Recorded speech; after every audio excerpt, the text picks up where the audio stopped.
I would say like the next superstars aren't going to be people who make videos like me in the current meta. It's going to be people who do streams. Definitely. Because you just reach way more people. Okay, and before I leave and let you go, if you were an investor and you had to invest in a streamer or content creator, okay, who would you invest in right now?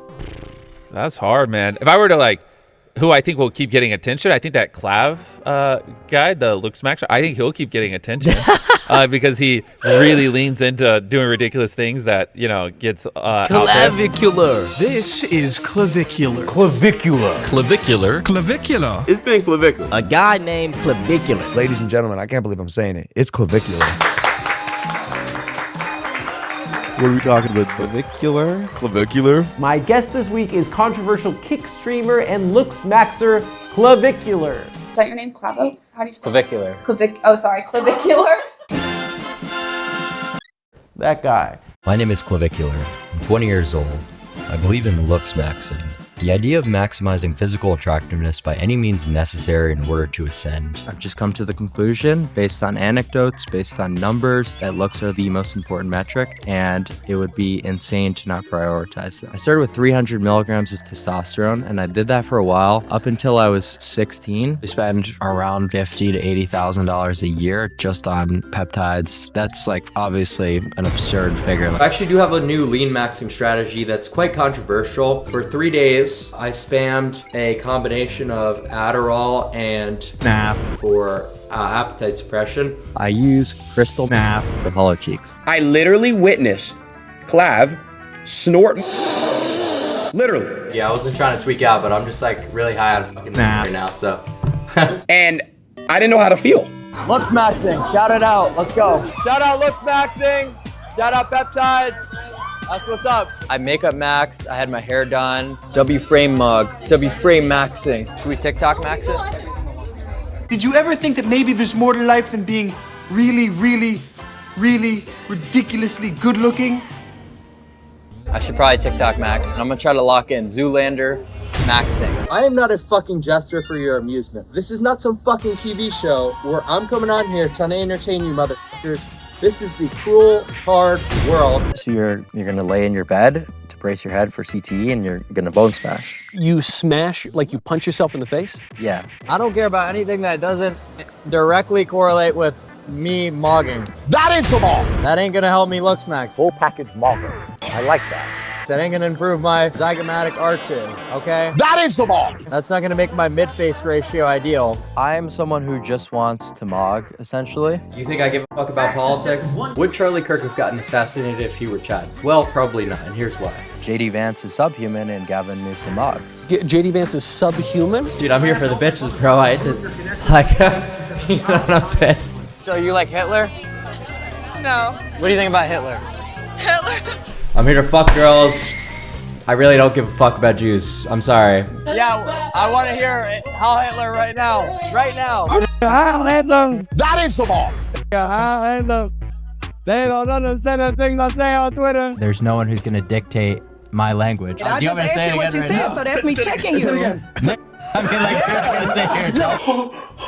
I said the N-word? It's like, give me a break. Do you have fake breasts? You think I do? Well, I mean, you're not as revealing as some of the other girls we've analyzed. I think it's great that she's a prostitute. She's not a prostitute. Might as well be. Like, you know what I'm saying?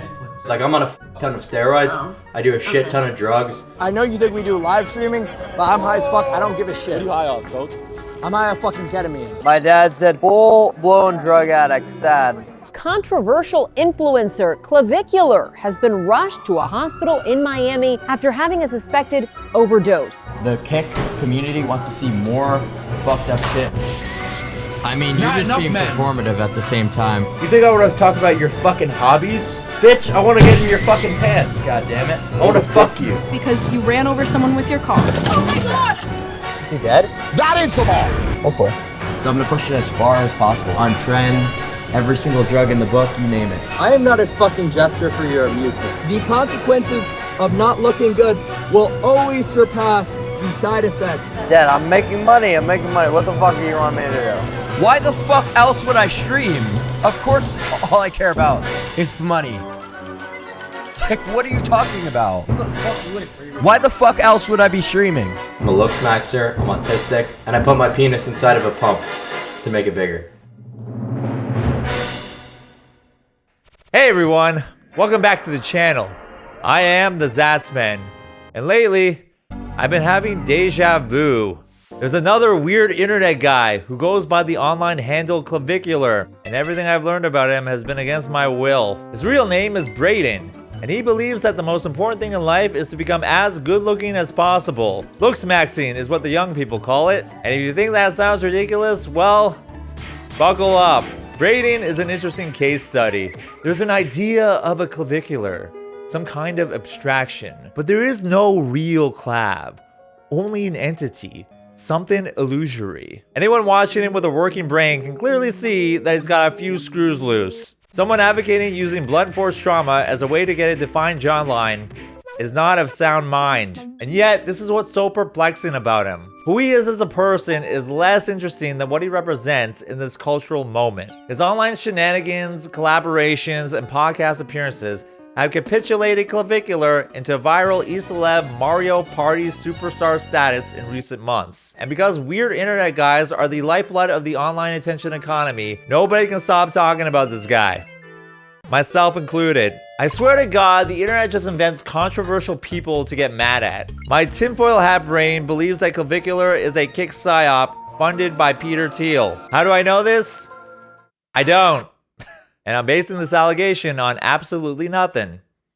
So it's probably true. The rational side of my brain believes he's essentially an extension of the red-pilled manosphere grifter machine from a few years ago, except rooted in the Looksmaxxing subculture that he's seemingly taking more mainstream by becoming the most well-known Looksmaxxer. And it's even more laughable than before. Remember when Clavicular got brutally frame-mogged by the ASU frat leader? Did you see how he was mid-gesture gooning when a group of boys came up and spiked his cortisol levels? Are you stress maxing because you have no idea what any of this means?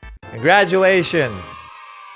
You're a normal person. After going down the Clavicular rabbit hole, interviews, podcast segments, and kick live streams featuring Braden to understand where he's coming from, I wouldn't say I became blackpilled about everything, but rather I kept having this feeling of deja vu. What could I possibly say that hasn't already been said about the 20-year-old live streamer who streams? Well, a lot actually. But first, we need to lay some groundwork. Looksmaxxing, a once obscure online trend, is moving into the mainstream. Looksmaxxing means maxing out your physical appearance to attract partners and get the social benefits that come with being attractive. In its most basic and non-harmful form, it is simply rebranded personal care advice aimed at Zoomers. Lose some weight, eat healthy, have a fitness routine, have a skincare routine, have some style, smell good, etc, etc, etc. This is what's referred to as soft maxing. But beyond that, the deeper you go into the subculture, the more bizarre and unhuman it becomes. Weirdos rating other men, hyper-criticizing every single physical feature, advocating for expensive cosmetic surgeries. And see my side fully? So I was thinking of getting a Trimax. What are your thoughts on that? Trimax would absolutely benefit you. Advocating for using steroids. But and, yeah, so you have HGH and Retatrutide, you said?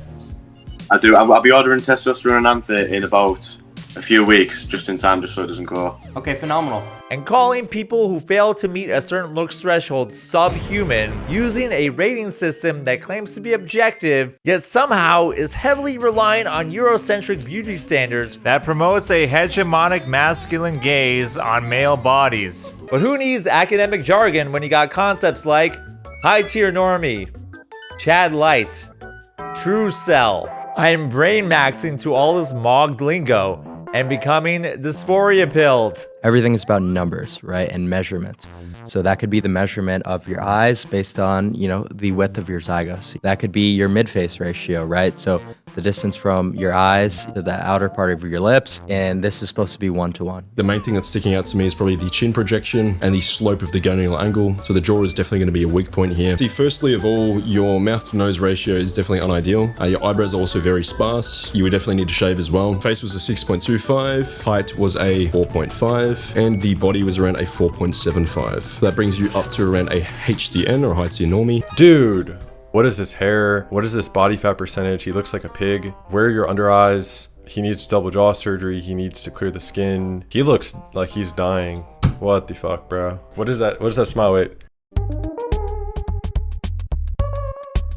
I don't want to say it's over, but I'm a realistic guy. If he is under 5'8", I would just say it's over for him. Bro, this behavior is subhuman. It's such a perverse, mind-rotted way of viewing the world that's in the ballpark of skull measuring and phrenology. They bully other people for their looks and then hide behind their ideology as a defense against taking accountability, because after all, they're just being objective, right? If this were strictly about self-improvement, there wouldn't be any put-downs. It makes no sense why Looksmaxxers would be mean. If you figure out that looks improve treatment, wouldn't you self-correct for that and then stop treating people differently based on how they look? But Looksmaxxers are all like usually traumatized, like they grew up being called ugly, and then they do what's called identification with the aggressor, where they basically just act out the trauma that happened to them on everyone else for the rest of their life as some kind of coping mechanism. If I'm just letting some tiny traumatic experience where I got called ugly dictate the rest of my life's behaviors, I'm basically getting mogged by my own trauma. How am I going to give that much power to some insignificant moment in the past? So after thinking that deeply about it, I was like, well, damn, I really don't want to be mogged. So I have to be a nice person. Otherwise, I'm going to have to bully myself. I don't see a point in gaining confidence with your appearance if you're just replacing it with insecurity by submitting to some objective metric created by a bunch of dudes who spend all their time online rating the faces of other dudes. I mean that in the most literal sense. PSL is an abbreviation of 3 old online incel forums, whose names I don't think I can say without being demonetized. Wow, it's incredibly shocking to me that a pseudoscientific attractiveness rating system has its roots in incel ideology. Do I detect a note of sarcasm? Are you kidding me? This baby is off the charts. Why? How do you feel about being linked to that group of people? Do I identify as an incel? So I was always a peak hater, I was like incel. I was like most of the attractive looking guys on these charts look the same to me. And if you go outside, you realize that most people just look normal and nobody cares about their PSL rating. Window Cave is a 3.5 out of 10 in look. Oh! 3.5! I lost my mind watching these Looksmaxxing before and after transformation edits, because the before pics are just random shots of literal teenagers, and in the after pics, they clearly just got older and got better lighting and lost some weight and took better care of their skin. And oh yeah, they just went through puberty.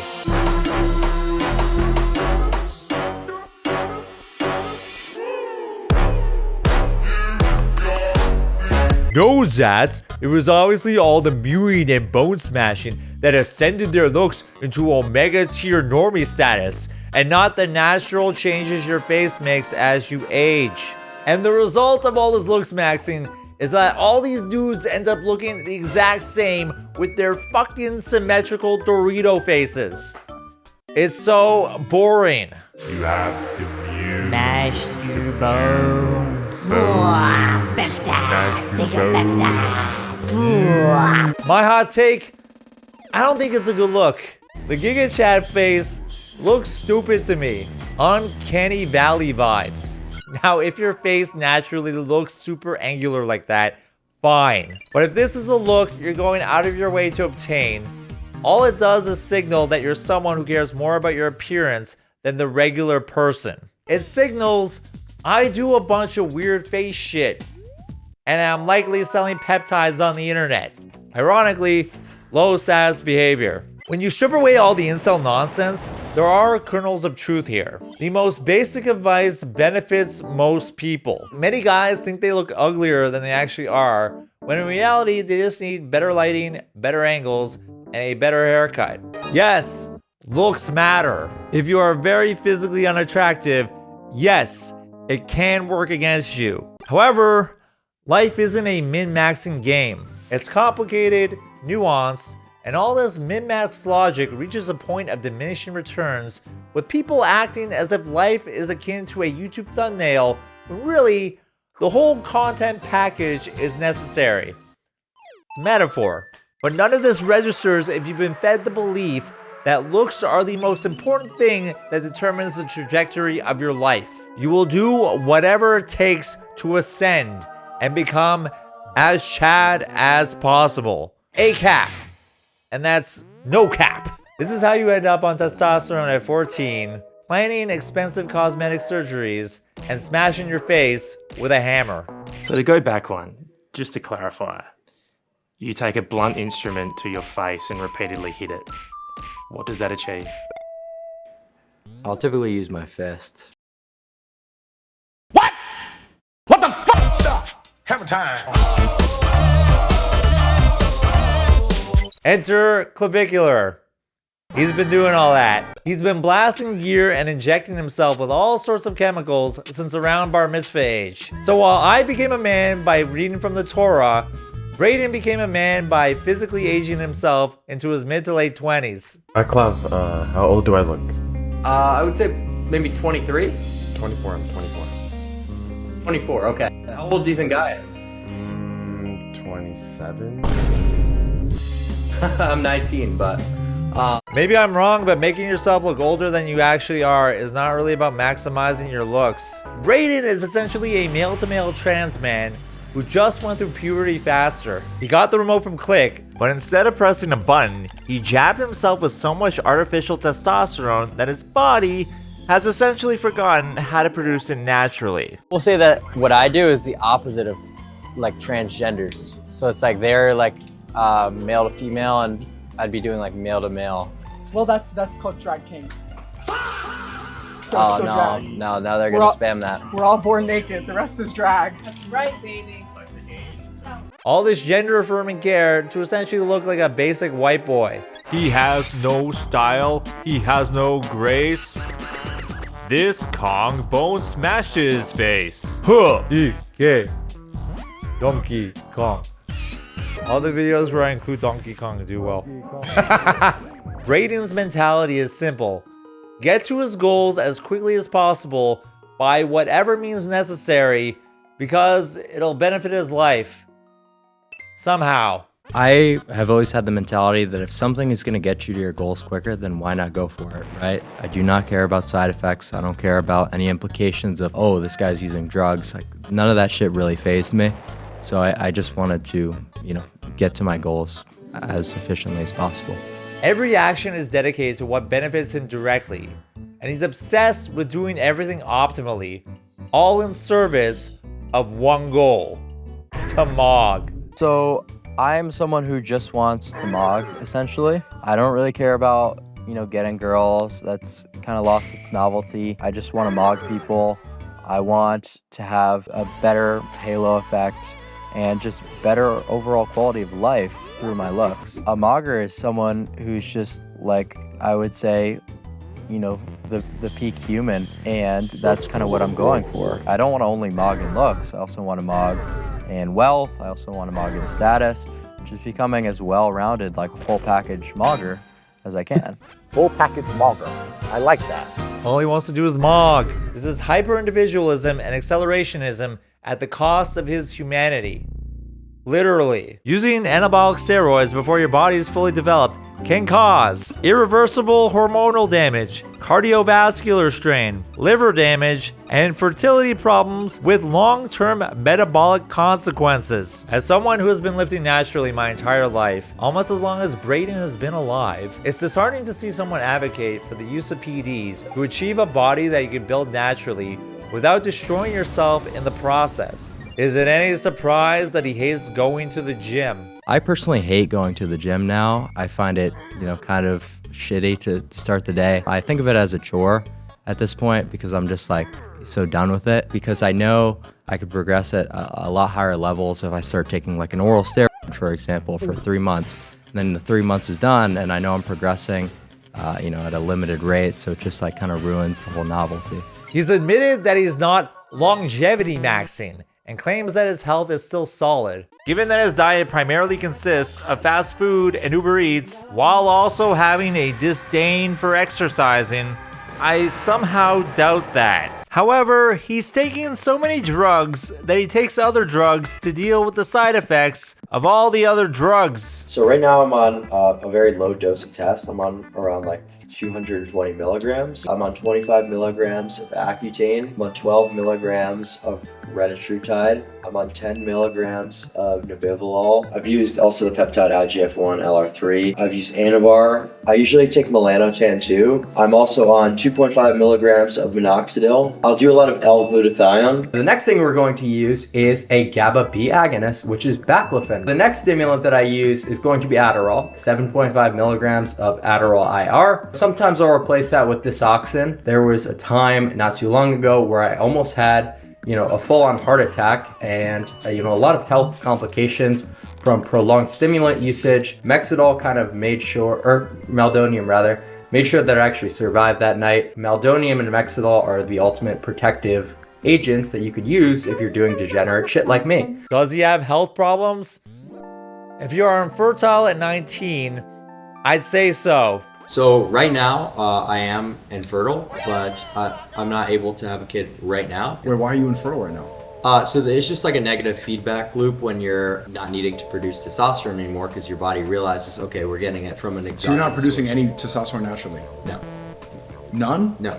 There's also this unintended funny moment from a TikTok of his.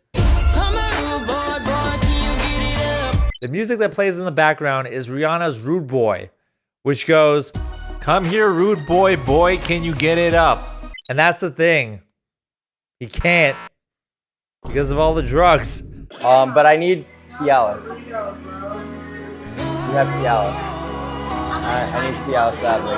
Taking 5 milligrams of Cialis is quite literally the healthiest thing that you could ever do. You have to wonder how much that volatile mix of drugs and hormones is warping his reality. Is it the steroids making him more impulsive? The stimulants fueling his anxiety? Honestly, I'm surprised he hasn't morphed into a Resident Evil monster yet. No thanks, bro.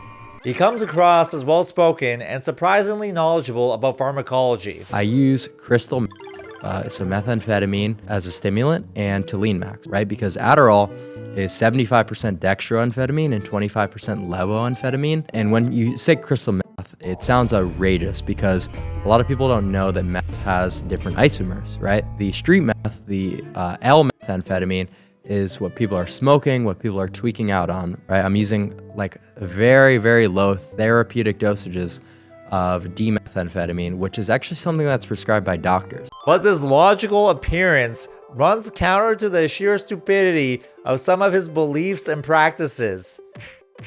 Like bone smashing. No, it's where you induce microfractures, and this principle follows Wolff's law that a bone is going to grow back stronger, after you induce these localized microtraumas. So you're going to lay in your bed to brace your head for CTE, and you're going to bone smash. He talks about Wolff's law, but all it takes is a simple Google search to learn that Wolff's law applies to controlled load-bearing and mechanical tension, not acute blunt force trauma. If you believe that doing drugs and hitting yourself in the face is what it takes to become the best version of yourself, then maybe you should take a step back and re-examine how you got there. I'm pretty much using math for hollow cheeks.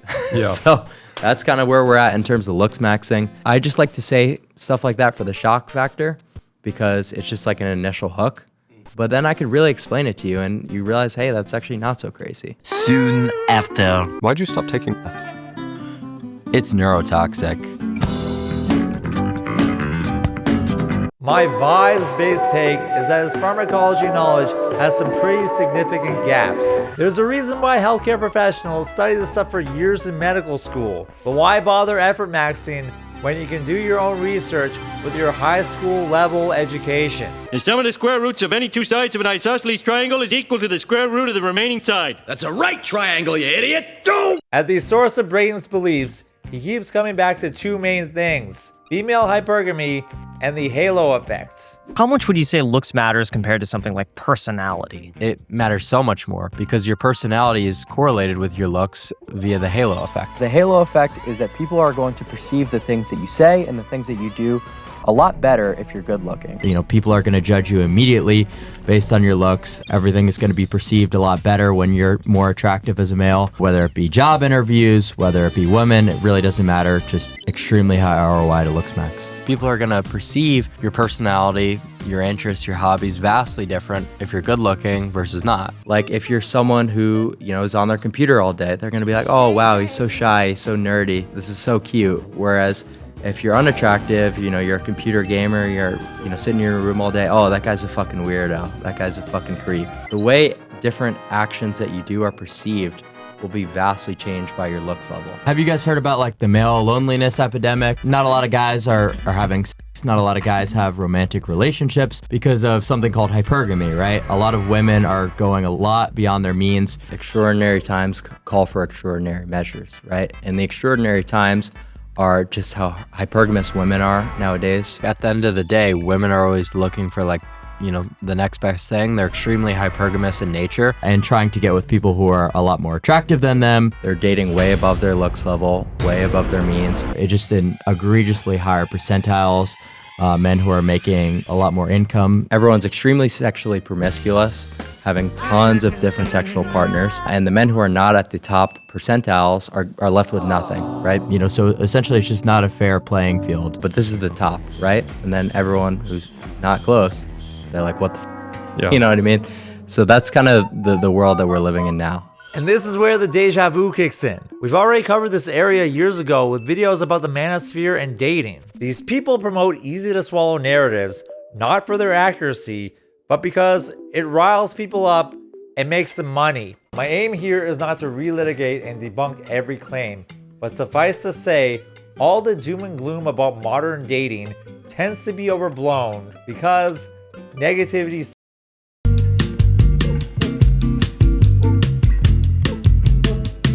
I've linked some articles in the description if you want to go deeper. Braden presents himself as super logical and intelligence maxing. So like intelligence maxing is like another thing I do. The way that my brain differentiates from that of a normie is just how hyper logical I am. Like I'm a hyper logical guy. I Looksmaxx purely from a logical standpoint. I just don't really think that people are logical. I think that people want to live in fantasy land. Yet he repeats the same myths about hypergamy without questioning contemporary dating from a sociological perspective, nor questioning the platform logic behind the data he's citing. Screen time's at an all-time high. People aren't really going out. Community's kind of in collapse. Less people have real friends. I don't know the relevance of that. What do you mean?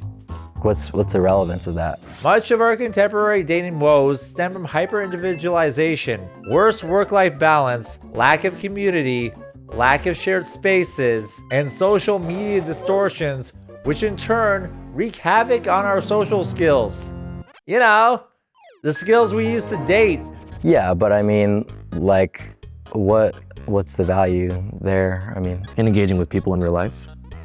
Yeah, I mean, there's really not that many people that are worth interacting with, I would say. What do you mean? Like, most people are extremely jester. Dating apps are highly skewered environments where men outnumber women and are swiping indiscriminately on most profiles, which means women have to be more selective to read through it all. Swiping and match data don't reveal whether people successfully went on dates or hooked up. Braden should know this. There's a clip where he hilariously complains about dating apps. So, my biggest point of contention recently has been online dating. And I've been really getting my ass handed to me, and it's put me in a really bad state of mind. I mean, for fuck's sake, I was so mad. I turned red after about 2 minutes of fucking thinking about online dating. This shit is an utter absurdity that it allows to go on. Because this has got to be the main dopamine crisis of the century. But Still, I have a high rate of matching. I do well. I get a fuck ton of matches on Tinder, fuck ton of matches on Hinge. More than I know what to do with at this point. Somehow he's getting all these matches, yet can't get on dates because he hates the process of talking to women. I don't know where I'm going wrong, which is why it's so frustrating. I don't know what I'm saying. I don't know what I'm supposed to say. And there's just no real way to be logical. And when you're texting these girls, they'll just stop texting you out of nowhere. Just no reply. Casper the Ghost. What did I do? How about that? How about you do me the courtesy of, after all these fucking conversations and text messages that I don't even want to fucking... You think I want to talk about your fucking hobbies? So let me get this straight. Braden believes women are becoming more hypergamous, a talking point that stems from dating app data. Yet he himself used dating apps, got plenty of matches, and still couldn't land a date with all these supposedly hypergamous women matching with him. So even by his own metrics, looks only got him so far. I don't know where I'm going wrong. You think I want to talk about your fucking hobbies? Bitch, I want to get in your fucking pants, goddammit. I want to fuck you, and I want to convince you that I'm not trying to fuck you, which is why I'm having the conversation. I don't know where I'm going wrong. It doesn't sound like he actually wants a relationship or values women at all. So rather than introspecting why he's like this, his solution is to Looksmaxx and do all the things that would contribute to hypergamy. The very thing he's complaining about, because he thinks you need to look like a gay chat in order to land a girlfriend. My brother in Christ, female standards are not that high. His actual solution is to go talk to women in real life, which kind of blows up this whole if you can't succeed on dating apps, you're doomed narrative, doesn't it? But beyond dating apps, he also brings up women being able to DM famous guys on Instagram as evidence of rampant hypergamy. What's the most black pill thing you've seen since you've gone mainstream? Just the amount of girls from like your regular small town or like in-state community college who are in my inbound DM requests trying to get flown out to Miami. When you think about the globalization of dating through Instagram, it's really to that degree that people are talking about. Like it's not hyperbolic at all. These girls are DMing like pro athletes, influencers, being the most hypergamous they ever have in the history of the world. So it's just insane how brutal that is. Again, it's conflating having access to actual outcomes. Yes, if you're a conventionally attractive, successful man, you're probably going to have more casual opportunities than before social media existed. I'm not denying that. However, what he's actually observing is the mundane fact that fame attracts attention. It's normal human behavior. Men do the same thing with women. It'd be like a woman on Instagram concluding that all men are horny, perverted weirdos because she got a few creepy DMs. He'd never accept that logic when applied to men, but when it confirms what he already believes about women, it's solid, ironclad evidence. He's essentially watching the behavior of a specific subset of women and extrapolating that to all women everywhere. The reality is that certain lifestyles will attract certain kinds of people. I can't picture a nerdy, shy girl who is really into D&D wanting to be flown out to Miami just to sit in the background as Braden gambles on stream. Those women are probably less interested in a relationship and more interested in a trip to Miami to be around an e-celeb. Here's my thing about that, is I enjoy to a reasonable extent that like group of girls that I hang out with. Like, I don't actually mind being around them. It's unlikely that they would want to be around me if it wasn't for the fucking viewership I had. So that's the problem, is they only actually give a fuck and want to be there because of this. God forbid I ask them to hang out off stream. Oh dude, like, not a fucking chance. Every single girl that I meet nowadays only really wants to be around for my money and for my status. Yeah. That's not hypergamy. That's opportunism. They're just doing what young people have always done when given access to exciting, wealthy people. Most women aren't doing this. The globalization of dating he's describing is real, but massively overstated as a general phenomenon. Looks and status are multivariate things, and while there are universal markers for both, ultimately, it's in the eye of the beholder. People have different values and will ultimately choose partners who are best compatible with their own values. So in a way, it makes sense that people who don't value women typically end up with no women. Attraction is way too multifaceted to be reduced to one's physical appearance. As I've explained before, attractive physical features are usually signifiers of the character traits that women actually find attractive, namely confidence, direction, safety, and the means to support themselves or a relationship both financially and emotionally. Here's a simple fact that Looksmaxxers don't seem to recognize. Women care less about how a man looks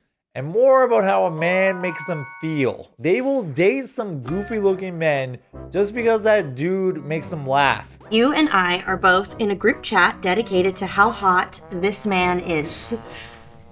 And you once Hottest man I've ever seen in my life. And you once Sex on legs, baby.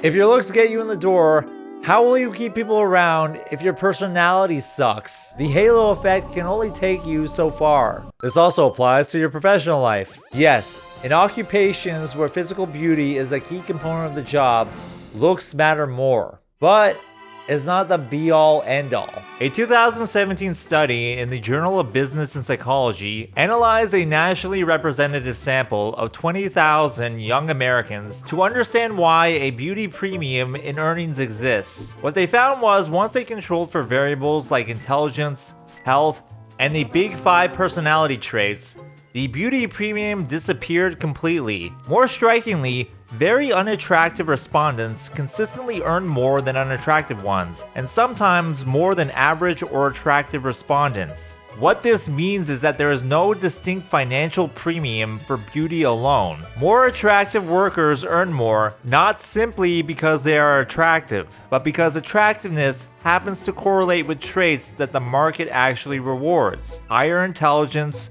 better health, and stronger personality scores. Physical attractiveness is a proxy for these traits. When my AC was broken during a heat wave in the summertime, I didn't care how good looking the repair guy was. I just wanted my apartment to be below 30 degrees Fahrenheit. It's no wonder the only examples they ever use are male models.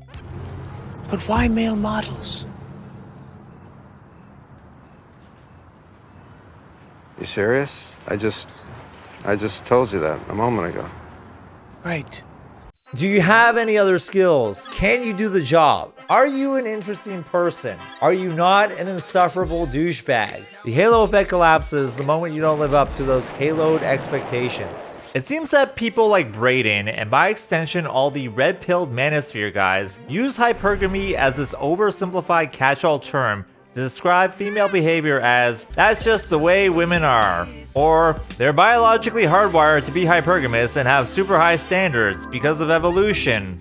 Or something. And empirically, that doesn't hold up. You need to isolate for specific variables and try to understand why this behavior manifests, otherwise, the term becomes meaningless. Traditionally, hypergamy has referred to the practice of dating or marrying someone with higher social status, and historically, across many cultures, women have shown a preference for partners with financial resources. Now, when analyzing this information, you could consider the material conditions and how the environment factors into mate selection. But then you couldn't go around calling women irrational, now could you? Instead, they evoke unfalsifiable evolutionary reasoning for this behavior, and in doing so, they have expanded the concept beyond its original definition so that it also applies to physical attractiveness. But then literally every behavior just becomes hypergamy. If a woman dates a wealthier but less attractive man, it's hypergamy. However, if she dates a highly attractive but less wealthy man, it's also hypergamy? But then you can just flip it around and say, hey, look at that attractive man. He's using his looks to get with a girl who has more money than him. Or, hey, that guy is dating a woman who's way better looking than him, but has less money than he does. It's hypergamy. For any perceived disparity in looks or status, you can just go hypergamy, hypergamy, hypergamy. Beetlejuice, Beetlejuice, Beetlejuice. Whether it's looks or status, you can never be wrong because you've already determined that everything's hypergamy. And at that point, it's like, aren't you just describing basic human behavior where both men and women look for the best partner they can find based on their circumstances? Wow, you mean to tell me that people want other people who they think are hot and cool and have a lot of money? Really? My mind is exploding. Furthermore, if all women are going for the top 10% of men in terms of looks and status, then how are there still relationships? Couldn't men be accused of having similar desires for more physically attractive women? Where do the gays fit into the picture? Shh, don't ask basic questions, that will break the narrative. So Clav, you say that looks are everything, but at one point you said you wouldn't leave your girlfriend at the time for a model. Is that true? Yeah, that was true. I care about my looks, and I think that my looks are very important to me. But in terms of just being happy with my romantic life, you know, I think that personality is a huge thing. I know that looks are gonna help me maintain my relationship more, help whatever long-term partner I'm with, you know, see a lot more value in me, actually be able to love me to a higher degree. So I know these things are true, but I don't really think that that's true for me, right? I think that if I'm attracted to someone, then I'm not really too worried about whether their mid-face ratio is 1-to-1, right? If I'm able to be attracted to them, then I'm able to be attracted to them. Braden says he's attracted to someone, he's attracted to them, personality and all. But he can't fathom that women might feel the same way because he lacks empathy. Sorry, I read that wrong. I meant he's being logical because women aren't being logical. Because women aren't really logical people. They will just do irrational things, like hook up with the gardener who's a Chad or something like that. Obviously, a Chad wouldn't be a gardener, but you get the picture, you know? So they're just not very rational people. You know, women are a little bit different, you know, with hypergamy and all this stuff that we talked about. Something hypergamy.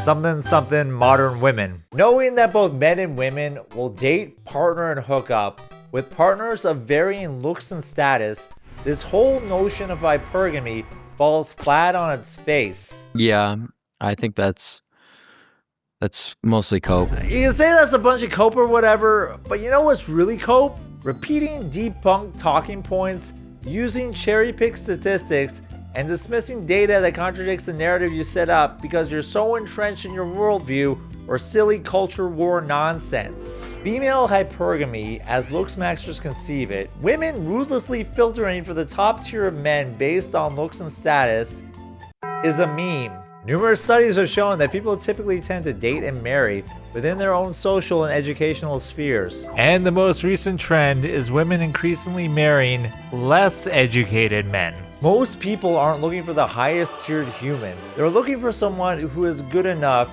and treats them well, but who cares? I have this meme of a handsome guy telling an ugly guy, just be confident, bro. So you lose, I win. Haha, good night. After absorbing my fair share of the dating discourse online, my biggest conclusion and hot take is that a lot of people suck at dating and relationships, especially those who complain about it. Some people have bad luck, no doubt. However, it's really annoying when the ones who visibly complain the most can't seem to grasp that the root of their problems is their character flaws, or the aforementioned real societal issues I mentioned earlier. I know you are cooked when I see you discussing attraction metrics and other bullshit. Essentially, the PSSV stands for Penile Satisfaction Score Value. And you can see it represented here on the on the right side. Maybe it's not about how big it is, but how effective it is. Now, if you're 6 inches in girth, whoa. Now we get into the penis pump, which is going to be the most optimal for actually maxing. It self-selects for those who are bad at dating, creating an echo chamber of miserable people. Because those who are happily in relationships usually don't spend their time online arguing about dating. And now, gentlemen, let me put you on to some game. When you buy into these myths about modern dating and believe them unironically, it creates a self-fulfilling prophecy that lowers your value as a man, making you both unattractive and undateable. The men selling you these myths are increasing their own status at your expense. They are making money off of fueling male insecurity and bitterness. And last time I checked, these are traits that aren't very attractive. I'm not sure how many guys recognize how self-defeating this is, or that there are healthier or more productive outlets to deal with their problems. And the sad thing is, they won't. At least not while this manoslop is emotionally resonating with them. So many of these accusations of shallowness and pickiness reek of projection from insecure men. I've known some guys like that in real life. Guys who would always bemoan how they couldn't get girlfriends, or how unfair the modern world was. The issue was always them. It's cope for men who don't have the skills to attract women. You are coping and seething. You just can't accept what you're seeing. Yeah. I can't tell if any of this registers for Braden. Throughout his interviews, he doesn't offer much of a retort to softmaxing. Softmaxing really can be like 70% of your gains, right? It really does go a long way to just get tan and get lean. Those two things will ascend you pretty much the most than any other crazy looks max like bone smashing and surgery. So those are the two things that are actually going to matter most. Instead, he says he did what he did because he wanted to be the best, like no one ever was. To bone smash is my real test. The Looksmaxxer is my cause. Pokebug! And then when there's any serious pushback or nuance, he can't possibly be incorrect. It's cope. People who you might perceive to be unattractive have partners, relationships, and live incredibly happy lives. Doesn't that contradict what you're saying? What, because we could go through a couple anecdotes of a guy you know or a guy you're friends with who's fat but has a girlfriend? No, it doesn't, because this is a general rule. In the priority factor in an SMV, I think might be humor, dude. An ability to make a girl laugh and have a good time and feel comfortable in a social scenario, in a social setting. Yeah, I would say that charisma is certainly a very important thing. Okay. And having it is going to help you a lot. But at the end of the day, these one-off anecdotes you always hear all the time, like, oh, my buddy, he's bald and fat and he makes a lot of jokes, but he gets laid all the time. It's like, we're talking about a view of society, right? How do you explain then Mark Zuckerberg or a lot of these billionaires, which are just average looking dudes? I'm not sitting here suggesting that you can't win at life if you're not good looking. I'm just suggesting that it would be drastically easier. I would say that if Mark Zuckerberg were to be, a top percentile mogger, then he would be even more successful. I would disagree with that. I would say that if he's so attractive, people might not take him as seriously. I think it's really just about looking the part. Okay, I see. So, obviously that's completely cope about the Mark Zuckerberg thing.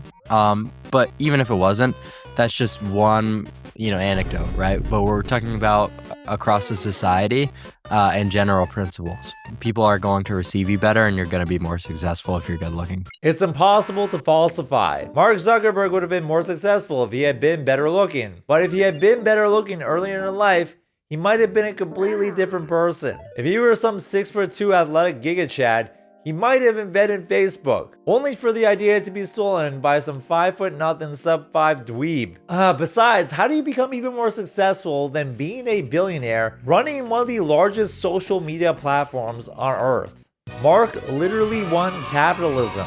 Like, Braden can't even comprehend that there are people who might feel differently than him when it comes to the value that they place on their looks. So when you wake up every single morning and you take a look in the mirror, you're 100% satisfied with every single thing. Is that what you're telling me? Yeah, more or less. Does not compute. Does not compute. Does not compute.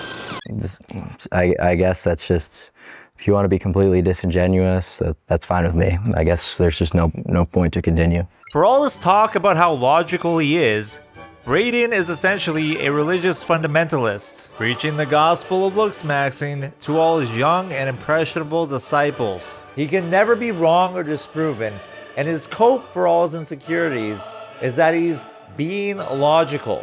I Looksmaxx purely from a logical standpoint. I know that looks are the most important metric, and it's something that's super within my grasp.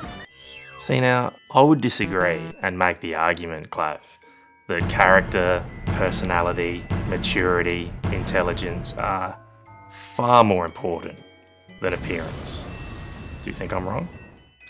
Well, bingo, there it is. But those are all perceived entirely differently, once again, based on your looks. But see, I disagree, Clav. I don't think appearance is as important as you're suggesting.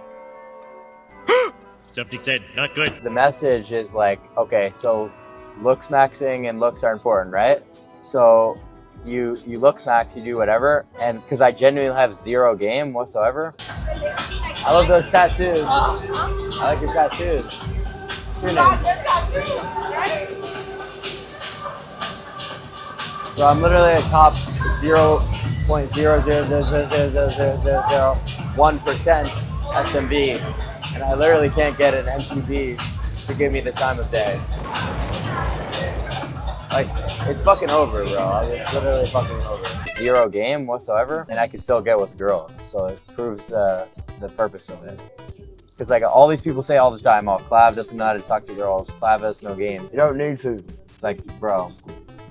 Yeah, because I was right about everything.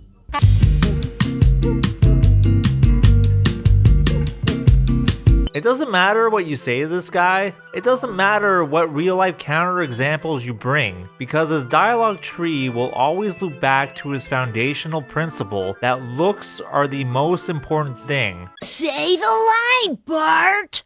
I know that looks are the most important metric. Everything is filtered through this lens, and thus is used as evidence for him to validate his life philosophy. If he succeeds, looks matter. If he doesn't, it's because he didn't become good looking enough. It's unfalsifiable. I'm still, out there and getting recognized for my message. People are coming up to me asking, how do I Looksmaxx? Hey guys, you know about bone smashing? So bone smash, you could use a hammer, you could use this massage gun as a really good tool, or you could do the good old lay in your bed and fist. Make sure you're bracing your head so that the CTE doesn't occur. Okay, you guys get what I mean? I think just having influence over the world and society is something I've come to prioritize a little bit more, because I think my message is good, and I think it actually does benefit a lot of people. Look, I'm not going to sugarcoat this. You have been lied to. They told you just be confident, just be yourself, looks don't matter. But you and I both know that's complete bullshit. You see it every day. Attractive men get treated differently. They get the girls, they get the respect, and they get the opportunities handed to them, while you get nothing. Here's what keeps you up at night. You know your life would be completely different if you just looked better. You wouldn't have to deal with rejection after rejection. You wouldn't have to watch women ignore you while they throw themselves at some guy who happens to have a better jawline. You're stuck in this nightmare where you're constantly being judged, constantly being overlooked, and constantly reminded that you don't measure up. Don't measure up. Don't measure up. If you're tired of being invisible to women, tired of getting rejected, and tired of watching other guys who won the genetic lottery take what's yours, then pay attention. My name is Braden Peters, also known as Clavicular, and I've spent years mastering the science of male aesthetics. Here's what makes my system different. I'm not afraid to go where others won't. I'm willing to push you to do the methods that actually work. Steroids, pharmacology, extreme protocols. So if you're ready to stop being overlooked, if you're ready to experience what attractive men experience every day, and you're ready to do whatever it takes no matter how extreme, then click the link below and let's talk. But don't wait, because spots are limited, and every day you wait, you're living as a version of yourself that you're disappointed in. When he says that trying to become as good looking as possible is the most important thing, he's right in a way. However, he's only correct because that's the world he set himself up to live in. It's his brand. It's his business. He's the Looksmaxxer guy. That's what he's selling. I am Clavicular. I do live streaming. I hop on a variety of podcasts to talk about sort of my philosophy on why looks are arguably one of the most important things in terms of your success in life. One thing that will reveal a lot about someone. The one thing you should always question is, how does this person make their money? Everyone tries to sell you something. What are they trying to sell you? How are they trying to sell it? And how are they promoting it? Take Braden's repeated use of the N-word. Chat, I'm joining FaZe. I'm FaZe. To afford those tables, you gotta be old, you know what I mean? Not many of these guys are balling out at 20 years old to buy this shit. Why is there a camera on? The most famous in the club. What? Among other things. You never fuck a black bitch? Nah, dude, you're missing out. See, you'll be, instead of Giga Chad, you'll be Nigga Chad if you fuck a black girl, trust me. Dude, I feel like they'll snap my dick off. I don't want anything but a white girl. Are you serious? Yeah. Bro, what are we talking about? Like, you would get with anything not normal? What the fuck? Not like the normal race? You wouldn't do that? I think they're all normal. I don't have Venmo. I have Cash App. I don't have that. I'm not black. What? I'm not black. I don't have Cash App. You think that's a strictly black thing? Well, You think black people predominantly have Cash App? I think so, yeah. What's a sign that someone is low intelligence? Their speaking abilities, what they're prioritizing, the topics of conversation. Speak intelligible. Speak. All right. Clav needs a gator tail. Improper grammar, like ebonics, that stuff like that. If you're white, you can do whatever you want. Okay, you should want to conquer. Okay, like your ancestors did. Like, stop living this cringe, cucked mentality that's being fed. It's absolutely ridiculous. But you're not a racist. No. Okay. Now, he can't be racist because he's far too busy preoccupying his neurotransmitters with other things. Why am I not a racist? Dude, because there are so many things to preoccupy all your neurotransmitters with than hating other groups of people, right? Like debating the complexity of eugenics. Quick question. Do you believe in eugenics? Yeah, you do. Okay. That's a loaded question. That's a complex one. That's What just is not eugenics? That's not really a yes He's or no racist, answer. yeah. No. That's I am. That's it. That's not a yes or no And question. that's fine. But there's one comment that he made that reveals exactly what he's doing. I saw like a dude call me out. He's like, "Oh, Clav, why do you gotta say the N-word?" It's like, because it gets me views. Why would I not? Like, I'm not really a hateful guy at all whatsoever. I'm just abusing an unpatched method. The barrier to entry is up here. That's why the views are so good if you say the N-word on the internet. This is his mindset. He says and does ridiculous things to garner attention, make people mad, generate responses and clips, and go viral. Yeah, this is viral. This is fucking everywhere, man. This is the sort of thing a 9-year-old boy finds funny. It's funny because we literally got a Jewish club in Miami Beach to play Hitler, right? That's what makes it funny. He doesn't care what he does so long as he achieves his goals. Even if you're speaking from a pure, content perspective, he is so much bigger than me. I hit my world record amount of viewers. Like, look at my viewers now versus my viewers when I had Nick on. So from a pure exposure perspective, why would it not make sense for me to have him on? He's content maxing through driving engagement for his crazy antics. The internet rewards and enables antisocial behavior. Attention brings profit and influence, making it easier to do more ridiculous things. If I were to who I think will keep getting attention, I think that Clav guy, the Looksmaxxer, I think he'll keep getting attention because he really leans into doing ridiculous things that, gets out there. Clavicular. In this way, he's more ideologically aligned with Mr. Beast than he is with any right-wing personalities that he hangs out with. He's more akin to an internet meme and a nonchalant troll than he is to some Looksmaxxing thought leader. The lesson isn't to Looksmaxx, it's to Jester Max. A clip that comes to mind is from one of his appearances on the Fresh and Fit podcast. I think women are dumber than men in general. I think women don't really innovate. They're not true. They don't really provide any type of ingenuity. They don't really provide to society outside of children. I think we're getting dumber and stupider by allowing women to have more power. But men this is made why the we need to remove the female vote. I'm a big firm believer that we need to repeal the 19th Amendment because women vote with their emotions. Women don't vote for the betterment of society. They typically vote for the betterment of women. After I'm done losing brain cells listening to Myron Gaines talking about how they should take away women's rights, Braden gets into an argument with a girl over its performativity. I mean, you're just being performative at the same time for all the say that's you because you don't have any platforms right now and you need to be performative in order to be seen by people because you ran over someone with your car. Is he dead? I don't know. Hopefully. Yeah, but you have to be performative. And listen, you got 2 chins hanging off your fat fucking face. I actually don't. At least she's honest about it. Whether Braden has the same level of self-awareness is another question, given that his response is to call her fat on the trashy, misogynistic podcast show. I'm talking to a bunch of women who have made the conscious decision that they are going to do free.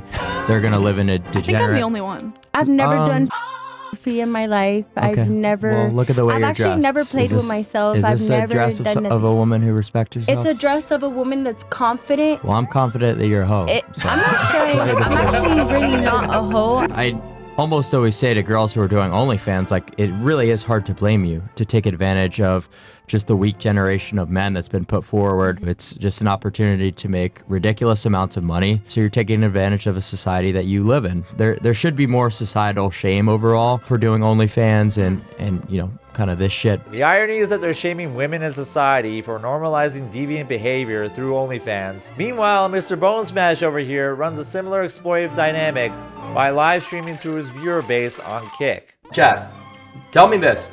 If you were a girl, you know, if you could exploit a bunch of incels for thousands of dollars, literally hundreds of thousands. What am I even saying? Thousands of dollars. They're making hundreds of thousands of dollars. Would you not do it?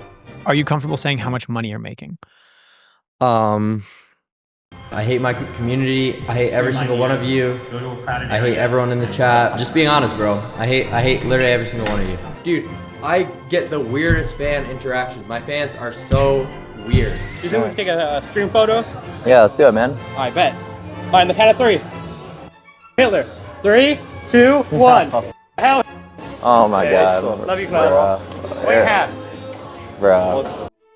I mean, I'll just say what I make on streaming, because I've said this before. Between like $80,000 to $100,000 a month. They're making hundreds of thousands of dollars. Would you not do it?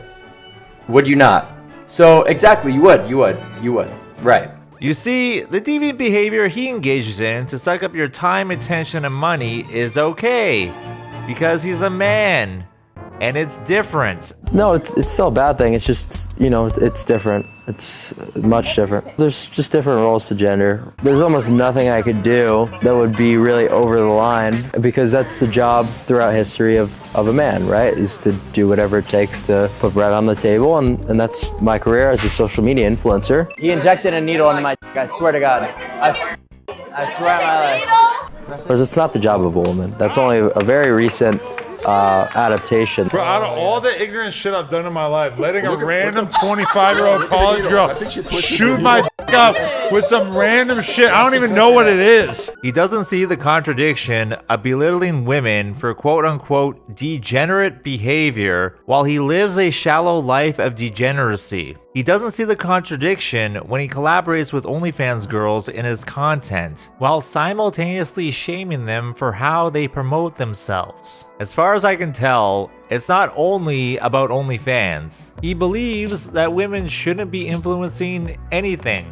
Well, like, what if you're an influencer without OnlyFans? Like, you're talking about OnlyFans, and what if you're just an influencer? Like, I'm an influencer, like, I do automotive stuff. Yeah, well, I don't really think that women should be influencing anything, quite frankly.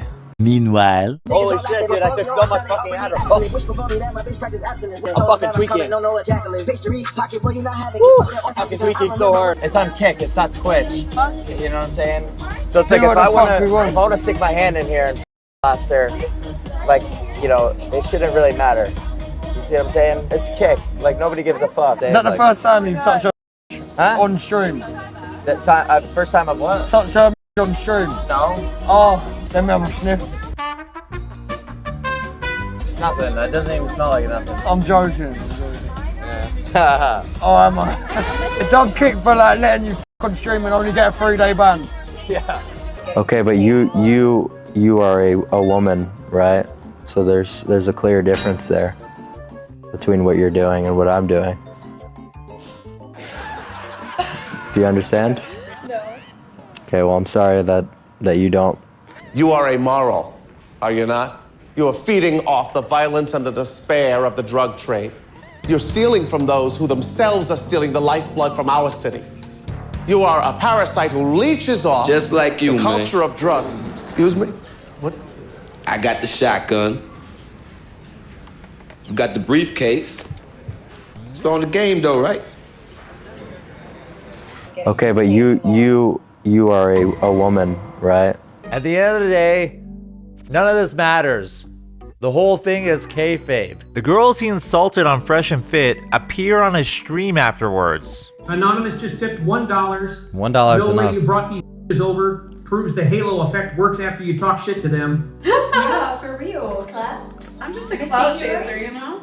Yeah, exactly. I was gonna say, how does that prove shit? They're literally clout chasing. They know it's about clout, money, and business. Clav has pretty girls on his stream, which helps promote his brand, and the girls get access to Clav's audience who would be interested in their content. You're 28 years old on a 20-year-old live stream trying to sell your OnlyFans subs. However, we got some non-OnlyFans things right now. Clav's trying to recruit them, but I mean...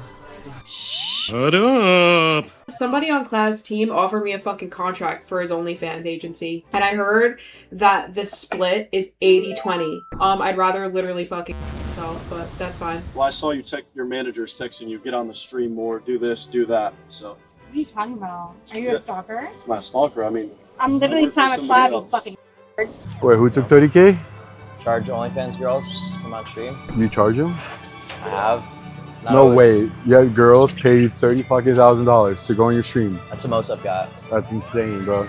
That's inspiring. So when I catch with these OnlyFans girls, I charge them. Pay, yeah. because that shit gets a lot of views. Dude, I've seen girls make 100K a day off going on a stream. He's like, oh, the method is you have to get on my stream and you have to suck my and you're gonna make 300K plus on OnlyFans. Girl, what type of fucking scam of hell is that?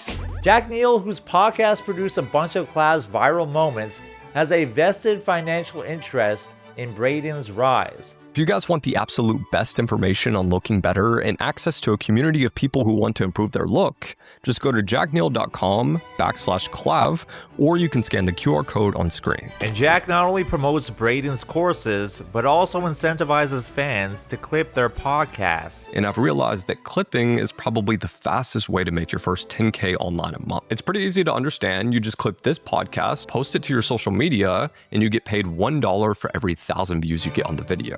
So if you want to make money listening to podcasts or watching your favorite creators, just go to jackneal.com/clipping or scan the QR code on screen. Again, that's jackneal.com/clipping if you want to get paid for clipping this podcast. It's all about the money, baby. Clavicular is going viral as the hot new thing, and everyone wants a piece.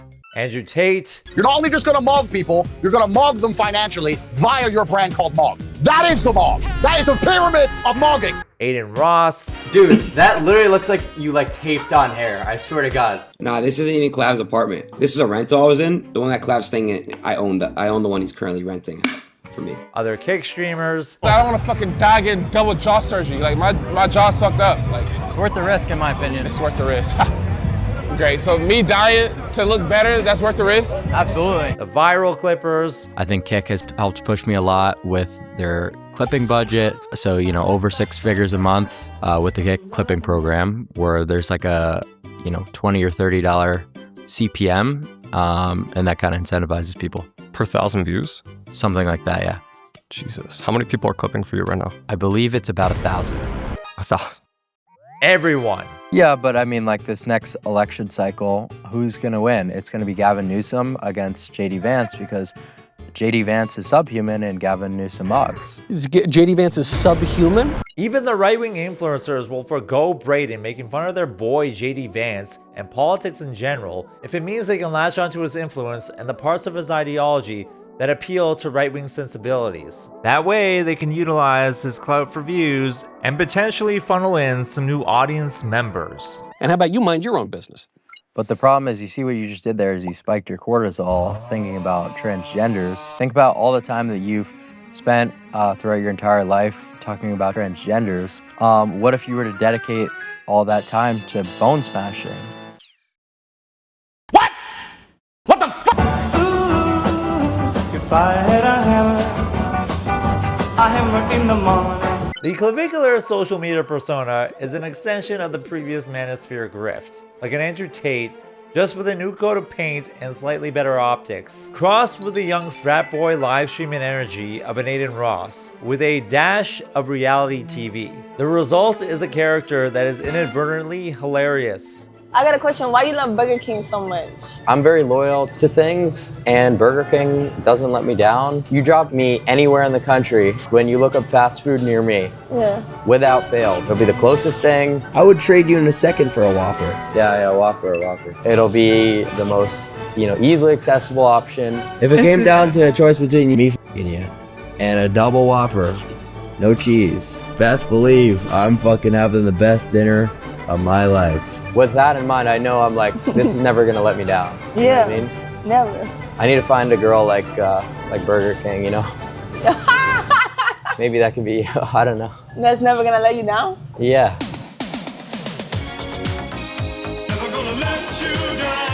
There's a bit when he's talking to Graham Stephan where he says, but I'm curious, why you have such an attractive personality to so many people out there?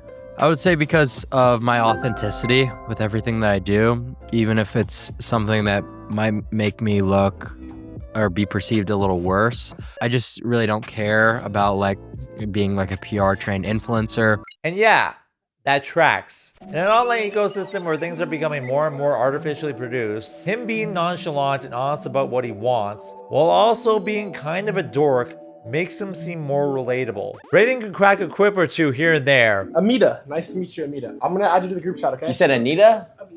I need a bitch to fuck right now. Oh, okay, cool. Okay. However, his flat demeanor, combined with an authentic commitment to maxing, mogging rhetoric, W-frame mug, W-frame maxing, gym maxing, picky eating maxing. Bro, I'm starved maxing. He's just fries maxing, he's fries maxing. Angry maxing, you're red maxing right now. We're UV maxing right now. We're sun maxing right now. I would stop cool maxing and start Looksmaxxing, brother. Damn, you're by yourself maxing. I feel bad. This has never been a joke, a version of jester maxing. Now we get into the penis pump, which is going to be the most optimal for actually maxing. and an ideology that cares only for the self, transforms what would be cringe into performance art. I am not a fucking jester for your amusement, right? I am not a character. This is not some fucking TV show, right? Where I'm coming on here trying to entertain you motherfuckers. Bro, are you fucking kidding me? I need... You don't approve of what he says or does, but the sheer absurdity of what you're watching unfold tickles the brainstem in a way that offsets Braden's lack of charisma. Who are you? Clavicular. Why are you so fancy and popular? It's because I ran over a guy with my car. Why? What? Are you going to jail? Hope not. Clavicular as an online personality is part train wreck, part e-drama reality TV. Watching him interact with random people on the street has a similar energy to the actors playing Gaston or Megatron at theme parks. Except that instead of getting roasted by a beloved childhood villain, he's approached by strange, awkward people who say things like, I'm the Orlando Asian Mogger. I'm known in Orlando as the Asian Mogger. I would have the honor if you could verify me as the Orlando Asian Mogger. Bro. What other wacky characters will Braden run into today? Will Clavicular get Oramogged at the club tonight? What will happen next? Will Androgenic make it back from Snake Way in time to mog Clavicular and save the Earth? Find out on the next exciting episode of Clav Ball Z. Actually, it would be Clav No Ball because he got no balls. Why the HCG? So that my testicles aren't the size of a shriveled up raisin. That was pretty much my fucking nutsack, was a raisin in the sun. Because we live in the future, Internet Clown is a viable career path. Get enough attention, get enough morons to buy what you're selling, and you're gold. What do I look like? A clown? What do I look like? What do I look like, the laughing stock of the internet? Because I kind of am. So if you told me I was, I wouldn't be too offended. Because right now I'm kind of becoming a lol cow, I guess people have said on Twitter. Watching Clavicular talk and interact with other streamers, I can't help but be reminded that I'm almost twice his age and deeply uninterested in his e-boy, frat boy shenanigans. I get fucking lit! Whether it's hanging out with the boys. Well, I'll tell you what, I really don't want to shower, Max. I definitely should, bro. I just Dude, fuck that. I didn't shower during my 3-day bender. I smell like shit. Dude, I smell like a fucking burger. Or trying to hit on girls. Alright, yo, so what do you say we head back to yours? We get a little freaky, the three of us. No. What do you mean? I don't think I'd be missing out much. Well, I mean, you could come to my place and polish me off. What do you say? We'll have to see the rest later. What do you say? Oh, see a little more personality first. A little more personality. I got the most personality on it. I'm trying to get up inside you and we'll chit chat after. Okay. I want to talk to you, but I'm just saying what's on my mind. Could you respect that? No. You can keep that in your brain. He talks and behaves like a middle schooler. Just like most of his TikToks are him hitting the Zoolander blue seal, a lot of his streams are the same and kind of boring. He's riding in the Clav car, staring at the phone, wandering around looking for something to do, talking with strangers, taking selfies, partying at a nightclub, dancing, eating, hanging out in the crib, reacting to Twitter mentions, reacting to himself in general. But you're sitting there gesture-gooning like a subhuman beta cuck. Meanwhile, I'm out here aura-maxing like an S-tier Giga Chad. Speaking English much? Dude, fucking millennials and are such fucking cards because they have no culture of their own, really. They have no culture. And gambling on stream while chat pays to spam their juvenile messages. I feel like no one talks about how much gambling he does on his streams. I think this could be just as detrimental to his impressionable young viewers as all the Looksmaxxing stuff. But honestly, by that point in the Clavicular stream, you've already brain rot maxed. So who can say? But I used to be really bad at gambling, but I got good because I started feeling the energy of the slots. No, it's an energy thing. You gotta feel it. You don't get it. Like I know when they're gonna hit internally, if that makes sense. You can just hear it. Yeah. Because I hit for 20K yesterday, 10K today, a couple times, 7K today. Yeah, no, like I'm the best gambler. I made a joke earlier about him being funded by Peter Thiel, but the reality is it's less Peter Thiel and more Big Gamble. He's making over $100,000 a month streaming on Kick, which is backed by the online casino Stake, the same casino he promotes on stream through promo codes. Yeah, so the live streaming started in about November. It was when it kind of took off. So yeah, it's been a quick rise from there, but I don't know, I've been adapting. What do you attribute it to? Consistency, and it's new, it's fresh, it's content. You know, people are doing the same shit all the time on Twitch, you know, and no one gives a fuck anymore. It's the same streams, it's like video games.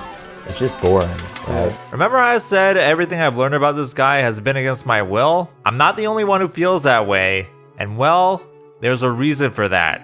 Kick is essentially astroturfing Clavicular into prominence by paying 1,000 clippers to flood the internet with his content, pumping out enough volume to game the system and manufacture algorithmic momentum at scale. Let's take a person like Clavicular that we were talking about before, and you've got the 2.2 billion views on top of 70,000 clips.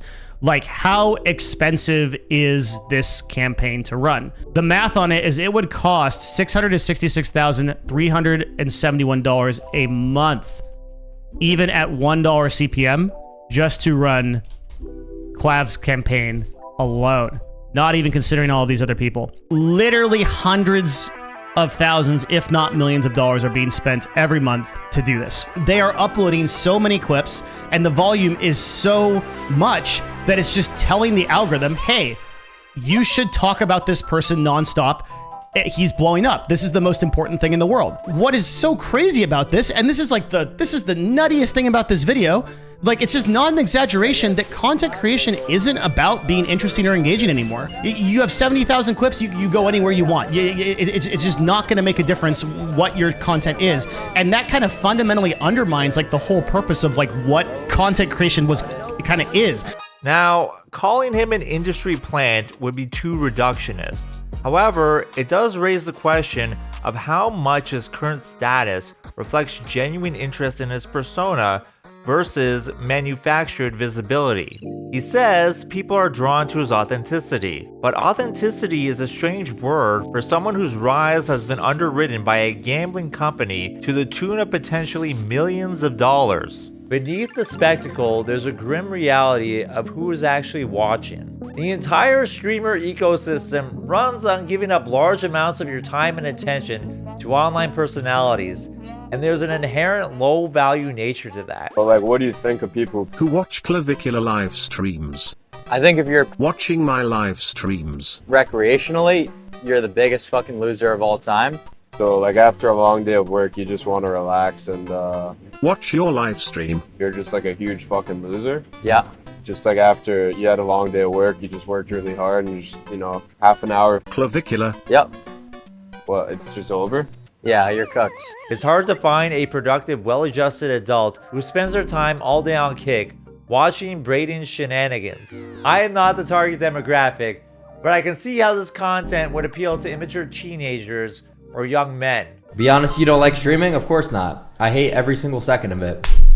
Alright? I hate literally every single second that I'm live. I hate my community. I hate every single one of you. Go to a crowded I hate area everyone in the and chat. throw a tomahawk at someone's head. You know what I'm saying? So, yeah, absolutely. I do hate streaming. Just being honest, bro. I hate literally every single one of you. The irony here is that he's great at attracting and gaining status with men. Based on what we've seen of him, I don't think he cares about women or sex. I don't really like a woman who tries to be super educated either and try to like have these, you know, intelligent conversations. You know, and this is talked about by Socrates and a lot. A woman could be very well educated, but that doesn't make them a good thinker.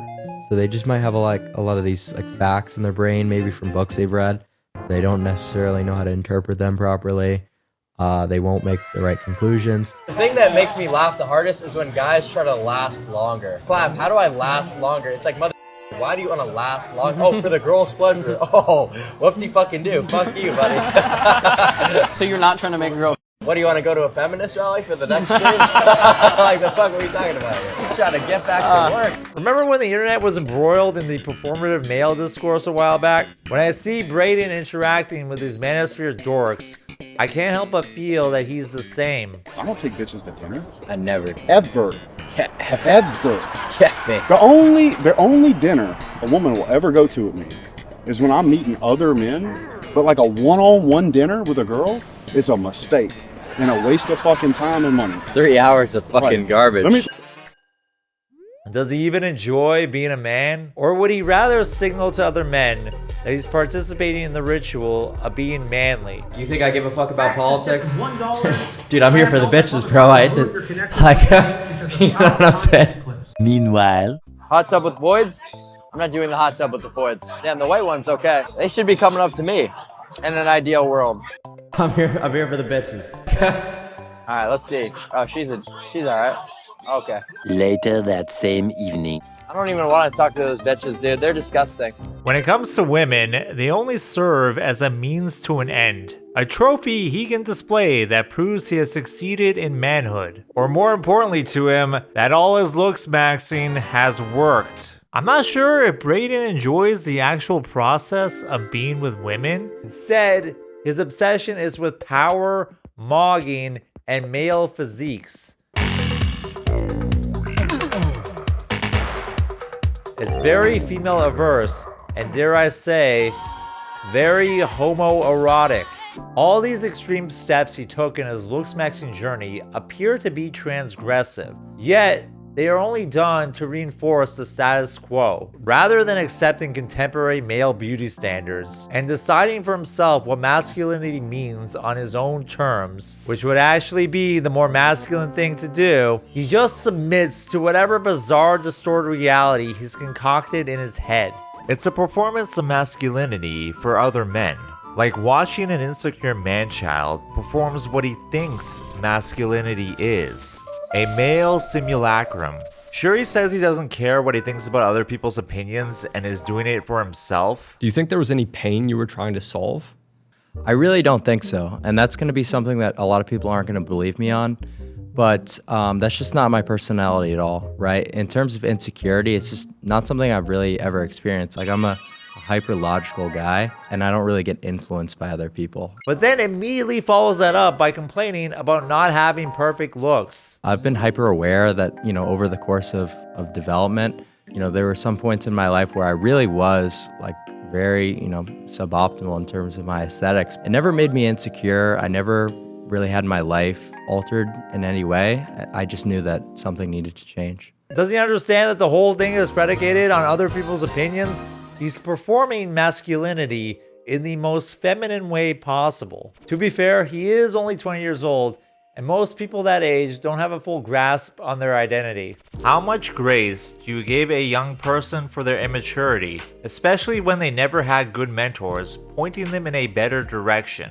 Most people look back to their younger selves and go, hey, I used to be kind of a dumbass. I certainly can relate to that feeling. But then again, most people aren't building their careers this way. Yeah, but I usually don't drink. Oh, what do you do? Oh, straight to the point. You know? You guys ever do... The tragic thing about Braden is that he could have been relatively normal. Braden frequently brings up in interviews that he believes he's on the autism spectrum, describing it as a superpower. I would say that I am definitely on the spectrum. Personal diagnosis, I know that's kind of ridiculous. And I used to think that was a really bad thing, but now I'm thinking that it's like actually a superpower. Just the way I see the world, in my worldview, it's actually really favorable. The way I can process information, you know, cut out copes. I would say that people who are as into Looksmaxxing as me definitely aren't always neurotypical. I'd say that almost no one is. And this would explain many of his beliefs and behaviors growing up. I think the most important moment of my childhood, it was really just how many social outings I was missing out on due to the fact that I was, you know, slightly neurodivergent. So like I'm a very chill person. I like to be by myself most of the time. So having to be a little bit more outgoing on a consistent basis, hanging out with people every day, that's probably something I wouldn't otherwise do. I used to not talk for days. Yeah, what, for days at a time? What, not a single word? Yeah. That's crazy. I just would leave for school before my parents were awake, and then I wouldn't say anything at school. Not a single word? No. And I would just be sitting, you know, in my room a lot of the time on like, you know, Friday nights and stuff like that. That kind of led me down the rabbit hole, I would say. He made a forum post about going out of his way to avoid social interactions, and based upon what we've seen of him, that tracks. Did you experience any kind of like social anxiety during that time? Yeah, I still do. Yeah, I get pretty anxious. If socializing feels unrewarding and anxiety keeps you from seeking it out, you end up with fewer connections, fewer opportunities to build your social skills, and fewer chances to meet potential partners. This creates a negative feedback loop in which you withdraw further due to your perceived social failures, leading to greater isolation and diminished social functioning. So you feel like you had a harder time making friends? Yeah, but I would attribute most of it to sort of my brain chemistry and like a lot of the maybe differences and activities I enjoy more so than looks. But it was really just how many social outings I was missing out on. And I think my lack of getting the halo effect, because I didn't really grow up attractive. You know, I saw often all the attractive people being super sociable and me not so much. Him going to high school in the middle of COVID with masking and social distancing would have only exacerbated these effects. But while his alleged neurodivergence might explain some of his behavior, it doesn't excuse all of it. By his own admission, he was always someone who acted out and did crazy shit, which would actually foreshadow his streaming career. So I've always been like sort of a crazy guy. I've always been someone who's acting out, doing crazy shit. So me being famous, that's why it doesn't really surprise me that much. I kind of knew in some way I would do something nuts. I would do something that was gonna get me attention because I was always doing something crazy. Like what, Braden? What did you do? So what I always used to do is I would take pictures of the girls from my town and I'd post them on the story and give them a rate. And I would always put like a funny comment, similar to how I rate now. So that's where I got a lot of the inspiration, came up with a lot of the words that I used to describe people. His local community found out he was behind the account, but he faced no real consequences from either his school or his parents, so he just kept doing weird shit. And then I had another alt account that I would do on Instagram, where I would just post pictures of people and just like write essays, like looksmaxx.org to your things, like just talking shit. So I was always a peak hater, I was like incel. I was like retarded. Ironically, it's the same odd behavior that's making everyone drawn towards him now, but for all the wrong reasons. We can't clone him as a teenager to see what would happen if he simply softmaxed, but odds are he would have naturally developed into a decently attractive guy, as most teenagers do, and he probably would have been fine status-wise, considering he came from a well-off family and was attending prep school in the USA. Born rich? Hey man, good spawn point. Like, I hear people try to fucking cage it like being born rich. Like, dude, my spawn point mog shirts. Like, what? Like, well, what are we talking about? His current E-fame ascension has less to do with his looks and more to do with his obsession with looks, how he's pursuing that goal, and the bizarre subculture that shapes his worldview. He could have channeled this obsession into literally anything else. Instead, he became brain poisoned by the internet, started doing steroids, and was hyper-fixated on his looks rather than becoming a cool, chill guy with other hobbies and skills that don't involve smashing your face with a hammer. Brother, I'm gonna say this as gently as I can. What? Maybe pick up a new hobby besides Looksmaxxing. A hyperfixation that got him expelled from school and hurt his educational and financial prospects, until, of course, he discovered Internet Clown College. That's it! You people have stood in my way long enough! I'm going to Clown College! That is the bomb!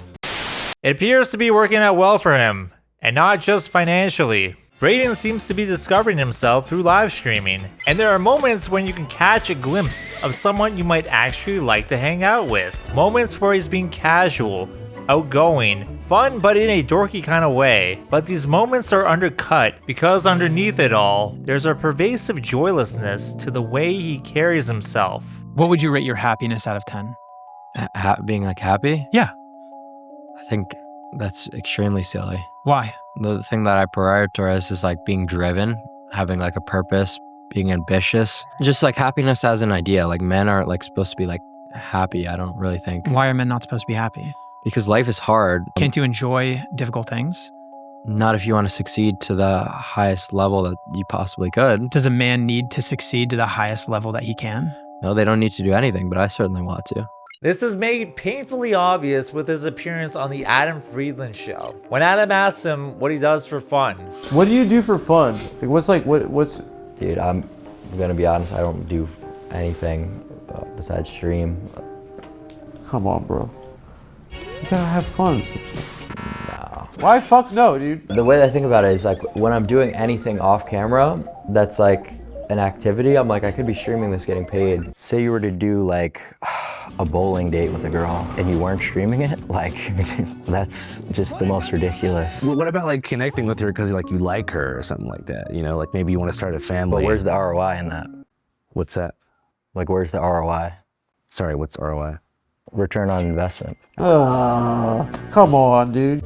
If you can't make money doing it, then why do it? Why do people do things for fun? I mean, for Christ's sake, he won't listen to some music because it'll mess up his hair. Check this out. You know this track?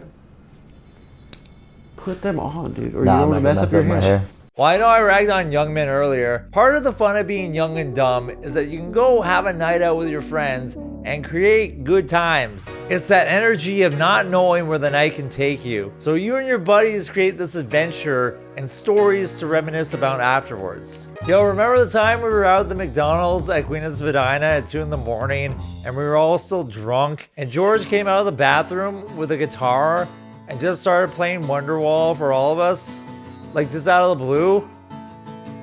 It was crazy. Regular folk work jobs or in school and then do stuff hanging out with their buddies afterwards. You know, doing real people shit. Braden doesn't have that. He has an online persona to maintain. People don't understand that streaming is harder than probably working a construction job, like on God. In terms of like the physical anguish of streaming, I swear on my entire life, streaming is harder. I mean, I would say that some of the activities I do on stream, and which I've commonly noted, like, you know, playing mini golf or going to an arcade, that's shit I would never do if I wasn't streaming. That's simply for content, but I make that very clear when I'm doing it. So it's not like I'm putting on a complete act and pretending I like these normie jester activities. It's like, it's very intentional. Hey, Jenny is a bitch. and that body kinda mid, but I still f that bitch. Not in her shit. But I'm not trying to have no kid. I'm on steroids and shit. Yeah.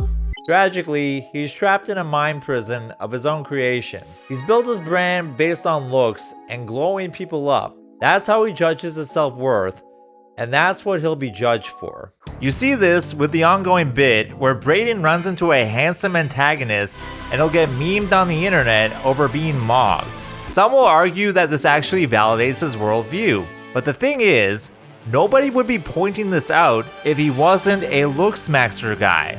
He's trying to mog everyone to get to the top of the social hierarchy, but instead his whole being has been mogged by an ideology programmed into him as a teenager by social media algorithms and distortions of reality. If you are smart, you understand that what you see online is only a small slice of reality that's been filtered and curated for you. But when you're isolated from other people, terminally online, and getting your view of the world through the social media sphere, a place where being attractive is a social commodity that gets engagement via algorithms, it makes sense that your perception of how life and relationships work would get completely warped, or rather, how the world actually works. With all this talk of optimization and reaching the goal by any means necessary, Braden has become like an AI training on his own hallucinations. He is a feedback loop, the product of a distortion he helps create.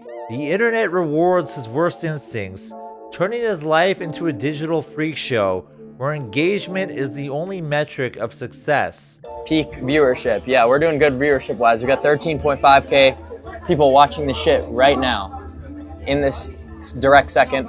So I'm thinking that we actually just go home right now and start gambling. What do you think?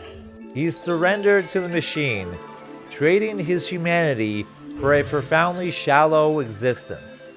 And nobody has captured that brand of hollow self-performance quite like a fictional character whom Braden seems to have modeled himself after.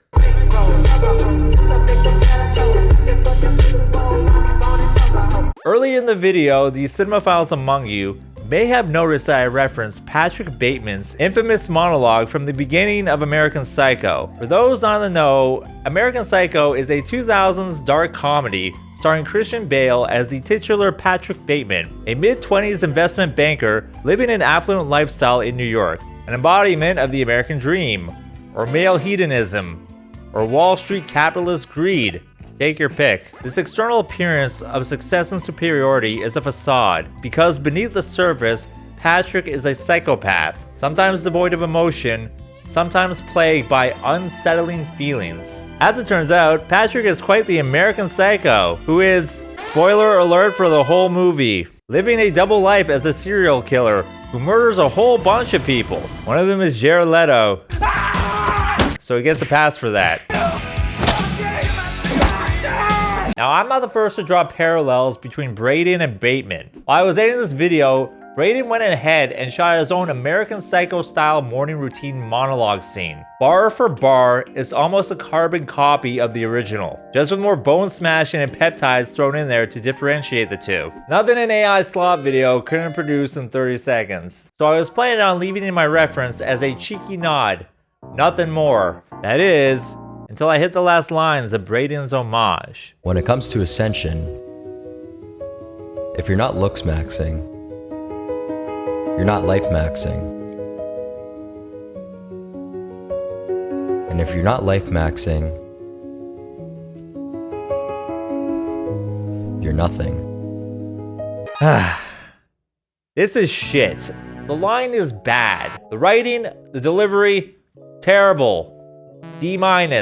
Hell, the AI video might be better. After I saw this, I couldn't stop thinking about how ass it was for like an entire day. What really gnawed at me was that the only significant changes Braden made are to the ending of the scene, which happens to be the most revealing about the character. In the original, the end of Bateman's monologue juxtaposes everything that came before. His outwardly put together Sigma lifestyle is contrasted with a hollow emptiness inside, reflecting his true feelings.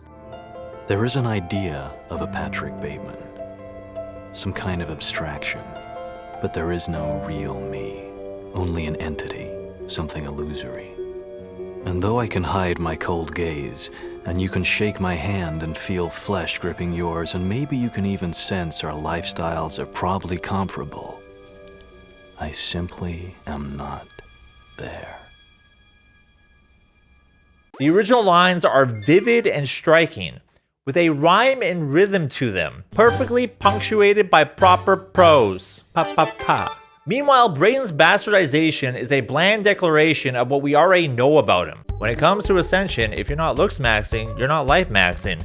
If you're not life-maxxing, you're nothing. It's such a nothing line. The film and the novel it's based on are a critique of male behavior. And that's not me putting on my film analysis hat. Those are the words of Bret Easton Ellis, the man who wrote it. I think it clarified the themes of the novel. It clarified that the novel was actually a critique of male behavior. I think a lot of people don't realize that, who haven't read the book. Specifically, it targets male self-entitlement, the exact behavior Braden embodies. Braden Peters is now emulating Patrick Bateman, a character who sits comfortably on top of the "you missed the point by idolizing them" starter pack. But the irony cuts even deeper than that. While Bateman's thoughts are a sincere expression of his internal emptiness that he masks with his outward appearance, Braden's thoughts are cynically being used as an advertisement to promote his brand. You could interpret these lines as a reflection of how he views himself, but really the flat, lifeless delivery embodies the soullessness of what he's doing.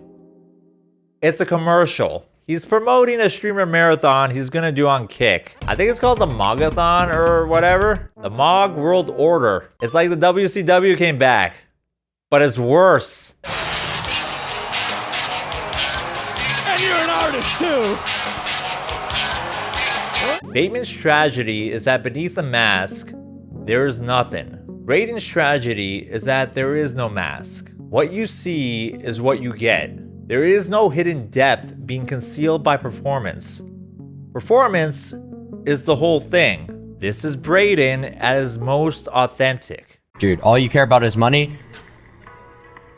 Why the fuck else would I stream? Are you retarded or what? You think this is a passion project? You dumb Of course, all I care about is money. Like, what are you talking about? What the fuck would it? Why the fuck else would I be streaming? Why? You think I like doing this shit? Getting fucking tweaked out on Adderall? Going to these shit-ass club events every single fucking day? It's the same thing every time. I hate it. I don't want to do it. Fuck you. That's who I am. I'm a very like level-headed, like low cortisol person. The only goal he's working towards is making sure he gets enough viewers and attention so he can make money to fund his vanity project. And mogging other men. Who is he actually? Is this all he is? This is why I got bored with him. Once the initial novelty and shock factor wears off, there's no substance there. You get past the Looksmaxxing stuff and it's like, okay, who are you? So you take a bunch of drugs to look like a modestly attractive white guy. To mog? Alright. So you say you've ascended or are in the process of ascending. To what exactly? A social media influencer? A streamer? A trending topic? With all that Looksmaxxing and IQ maxing power, is he trying to become a doctor? A neurosurgeon? An astronaut? Is he doing cancer research? Trying to cure Alzheimer's? Or anything else to make the world a better place? Which raises the question nobody seems to have asked him directly. And when somebody finally did, the answer is what you'd expect. Why do you go to medical school? I would never go back to school. I'm already doing good enough on social media where I can't even think about the word school in a serious context. You could be a doctor. You could be a good doctor. It's a good job, no? No, doctors. But you know all this stuff. Do doctors agree with the stuff you're saying right now? Or doctors are... You're rogue. I'm telling you, listen to this. These people are literally going to school for 10 years, accumulating a retarded amount of debt. Just to make, a wage that's not really going to elevate you to a position where you could beat any looks disparity. It just doesn't really make sense to me. You can actually get college loans and use it for surgery. So this is a method. So I've been telling people, yeah, you can literally do that. Misappropriating the funds, it's really not gonna get you in that much trouble, and you'll mog, so you'll be able to sort of get out of it. He doesn't consider the social utility of any potential career, nor is he articulating any deeper point about student debt and the economic perils facing young people today. Or anybody. Yes, he's probably joking about taking out loans to get surgery, but it's all the same shtick. Looks and mogging. Braden is using all the knowledge he's acquired to become an internet jester. A clown who went to clown college. The University of Mogwarts. Harry, I'm scared! Run! Run! We have to mew! Run! Eventually, the realization hits that I'm listening to a 20-year-old awkward boy man repeating the same bullshit talking points as all the other bullshitters who came before him. And we're just in this endless cycle of snake oil salesmen and online marketers who capitalize on others' mental vulnerabilities to gain power and influence. The fact that someone can look at a guy doing this and then go, well, actually, he has a point. Let's hear him out. Is concerning on so many levels. I get it. They offer easy to swallow narratives. They resonate with feelings of frustration, loneliness, insecurity, and alienation that many people face today. What makes these narratives difficult to disarm is that aspects of them are grounded in truth. Yes, looks matter to a certain degree. Yes, dating is harder for some people than others. Yes, there are real societal pressures on young men, but what they do is take these defensible kernels and then use them as cover for their more extreme claims, flattening human complexity by selecting only particular data points that reinforce their toxic beliefs and ignoring everything else. It keeps working because male fragility is a renewable resource like the sun. The power of the sun in the palm of my hand. That is the mog. That is the pyramid of mogging. That's the full fucking circle, all of it. The worst kinds of people gain influence because they are confident and polarizing, which has sway over large swaths of, let's say, regular folk. The thing is, these regular folk also have legitimate problems and grievances, which grifters, influencers offer solutions for or appeal to their sensibilities, filling some emotional void. Bad solutions, but solutions nonetheless. Leveraging their supposed value proposition as they ascend Clout Mountain. Once they penetrate the clout gatekeepers, a mass of similarly clouded influencers congeal around them, desperate for a piece of the audience. Each party fuels the other's clout engine through clip channels and viral moments, sustaining not just their own bottom line, but the entire internet attention economy. We all get to opine on the latest internet weirdo. This time, it's Clavicular.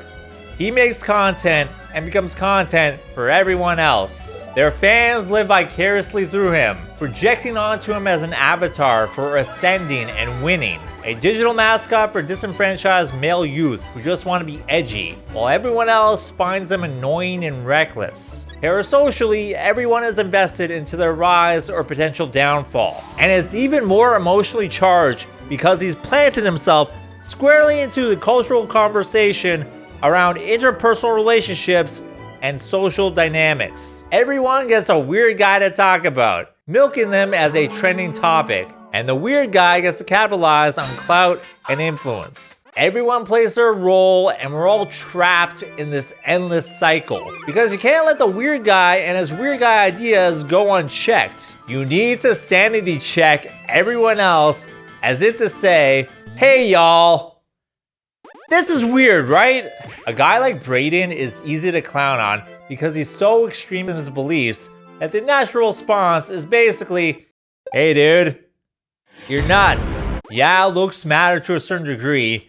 However, you can do basic stuff to improve them while focusing on other areas of your life, instead of, bone smashing. However, the weird guy still gains power through this attention and through harnessing both their increasing clout and, let's say, the power of morons, who then embolden his stupidity even further like a perpetual stupid engine. And this is without even factoring all the marketing and astroturfing and algorithmic shenanigans. And this is just how life is now, and has always been, because of human nature. And I'm participating in that human nature to create content for that same machine. And this is my life now, making videos about weird internet guys, spending months at a time editing and hyperfixating on a singular 20-year-old streamer who might not even be relevant by the time this video comes out. What the hell am I doing? Watch this, Lise. You can actually pinpoint the second when his heart rips in half. And now. Think about all the time throughout your entire life that you spent talking about clavicular.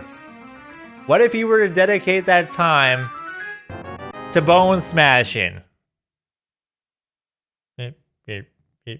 It's hard for me to write scripts about these weird online guys because I feel like I'm saying the same things over and over. I become existential about the whole thing and shut down because these people are running the same formulas over and over. Watching Braden leverage the Looksmaxxing stuff into a streaming career reminded me of another weird guy I was planning to cover a few years back. Someone who goes by the name HoeMath.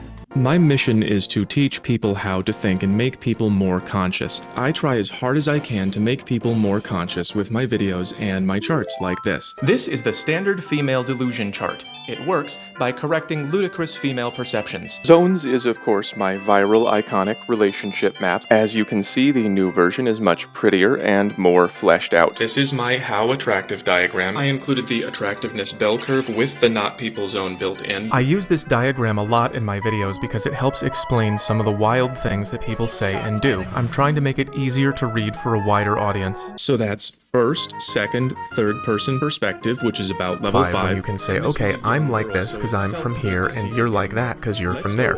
And then at level 6, it's like, well, human beings work really hard to create nice things, and then the stupid ones start thinking the nice things are free because they've never done any work. And that's why higher levels are better, and that's why everyone wants to be there. More and more people are remaining in these childish, egotistical levels of development. I did a bad boy thing. That's bad boy points, right?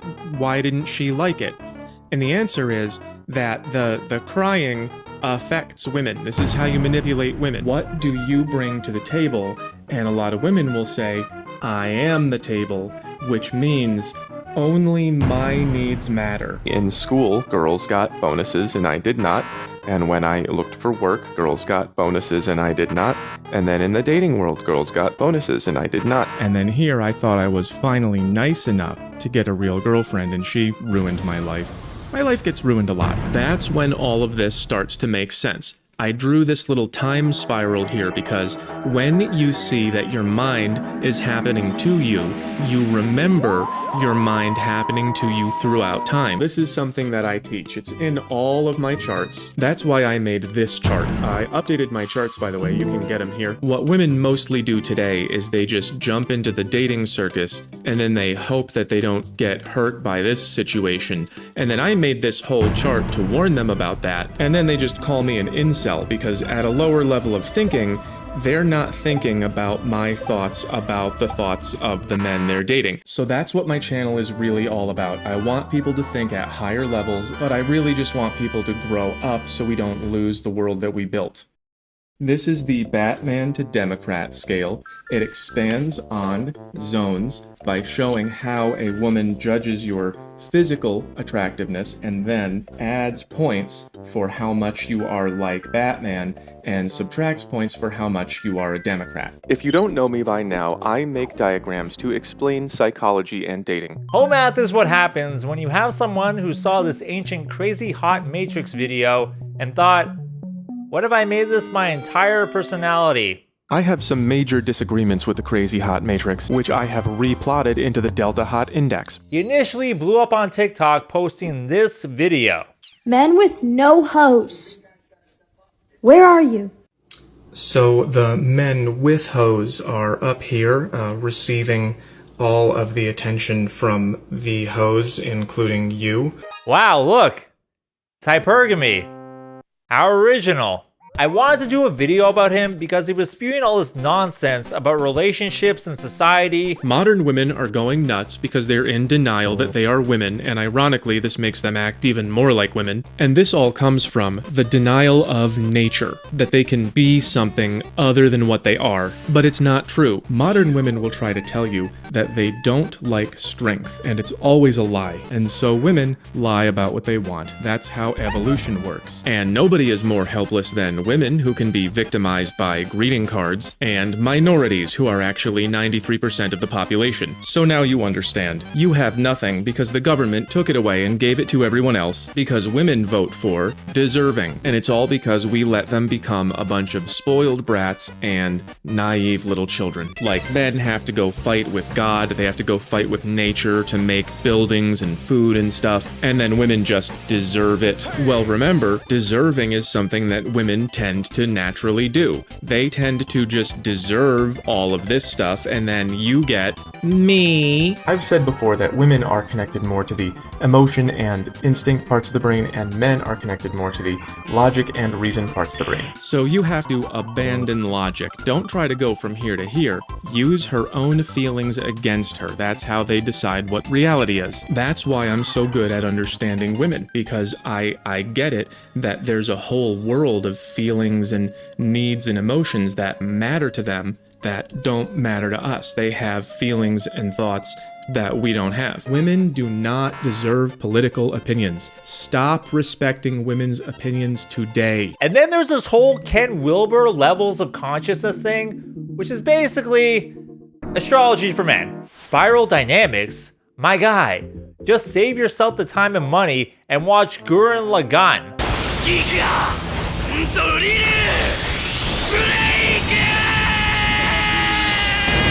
My main issue with him is that he's presenting all these frameworks for reality while excluding himself from said frameworks. He's saying all this psychobabble about women, dating, and relationships, and I'm thinking, hey buddy, who the fuck are you?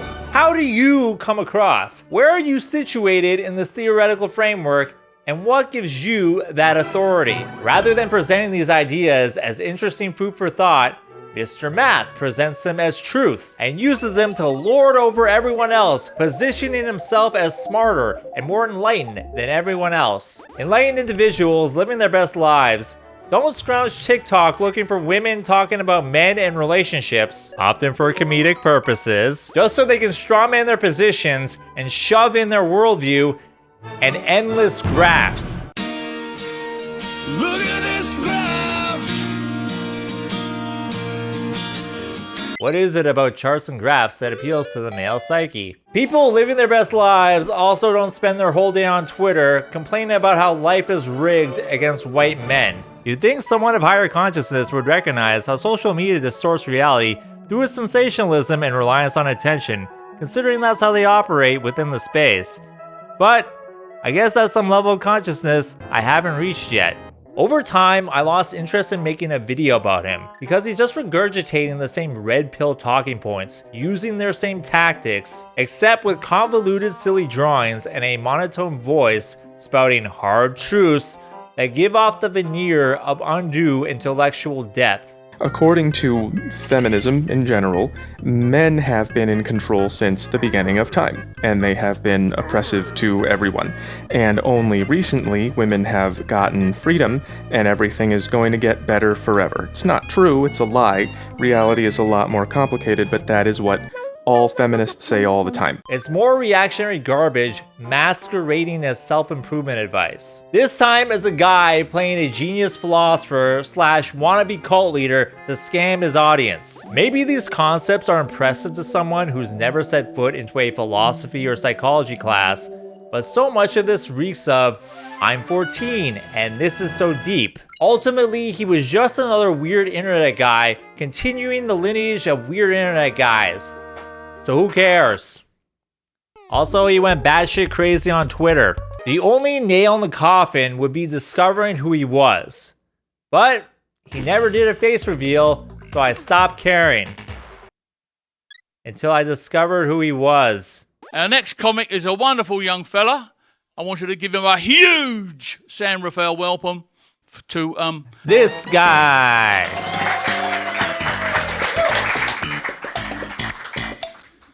All right, this is a very Marin typical crowd. This is a group of people who have their lives together relative to me by a wide margin. You all look like Bill Gates to me. I'm afraid I'm already fired. And I know it's really hard to tell if I want to kill you or me. And I don't know either. I have not figured that out yet. I don't get any less creepy. Behold, the man behind HoeMath. He used to be a comedian, but that wasn't working out so well for him. I used to write a lot of side jokes, because of course I did. Not a lot of people like them, I understand that. I was trying one out at a show a long time ago. It goes like this. Comedy doesn't pay very well, but that's all right. I have a retirement plan, which is what I call shotguns. Gee, I wonder why. And now he does online grifting. So the joke's on us. You really like swords. You want to get to know yourself really fast? Get rid of everything you own unless you need it or you love it. And I don't need a lot of things, but I love swords. I did not need a meditation pillow. I did not love being on Wellbutrin, but I'm happy with any number of swords. So I don't get road rage anymore. I don't have to, because I have swords in the car. They say you're supposed to be the change that you want to see in the world. But then they also say, please don't take a sword on the BART. That's what I mean by the sword. This guy has power, and he knows when to use it. This guy is saying, I have no power, please like me. If I'm making you want a sword right now, that's your first sign that you don't deserve one. So now you understand what the sword is. It's using your power to make things happen. I've been sword posing about 3 to 5 minutes a day now, just while the tea is boiling. As soon as you have any power, they say, that's toxic masculinity. You know, like a hero, like every story ever told, remember? Like a knight with a sword. They don't fight dragons with hugs and kisses. They stab them to death. You forgot about that, didn't you? And that is why the sword is the biggest secret. When I discovered that this was the guy making all these posts, my initial reaction was, oh wow, despicable you. I actually thought he looked like Voldemort, which is hilarious because apparently he did dress up like Voldemort for a comedy sketch. However, despite that initial feeling, there was no real catharsis when my assumptions about him were proven true. Because ultimately, he's a miserable 40-year-old man making insane doodles and rambling to the internet about how much he hates women and minorities. Dude, there are so many things to preoccupy all your neurotransmitters with than hating other groups of people, right? What else does he have to offer besides middle school level misogyny and narcissism? A love of swords? Problem is, very few sword ranges. It's sad because he's an angry, depressed weirdo who offers nothing of value to the world except bitterness and a lack of self-awareness. Why are you so confident in your beliefs? I've slept with over 120, like a lot of people. And I know what works and what doesn't. I know what women respond to and what they don't. I know it very, very well. And I know exactly how it feels in me to do something that a woman is going to respond well to and something that a woman is not going to respond well to. The level of success that I have with my ability to understand what women respond to is it works. It never doesn't work. If I was not so old and ugly, I would be legendary. I would be out just crushing constantly. I don't have what every woman wants, but when I have what a woman wants, I give 100%, and they are never disappointed. Here's a guy who hates modern women, yet brags about sleeping with over 100 of them, and has also failed to maintain any sort of long-term relationship. So it's clearly their fault, not his. Is it any surprise that a man who goes by the name HoeMath online and is a self-described sex genius who has cracked the code for reality can't seem to find a fulfilling long-term partnership? How's that line go?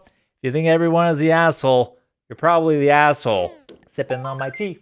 All these people are broken, insecure men who project their insecurities onto the world rather than getting professional help for their problems. They bemoan the ills of modern society while doing nothing to improve it, selling more snake oil for their own betterment rather than a cure. Ironically, their presence is yet another product of said society.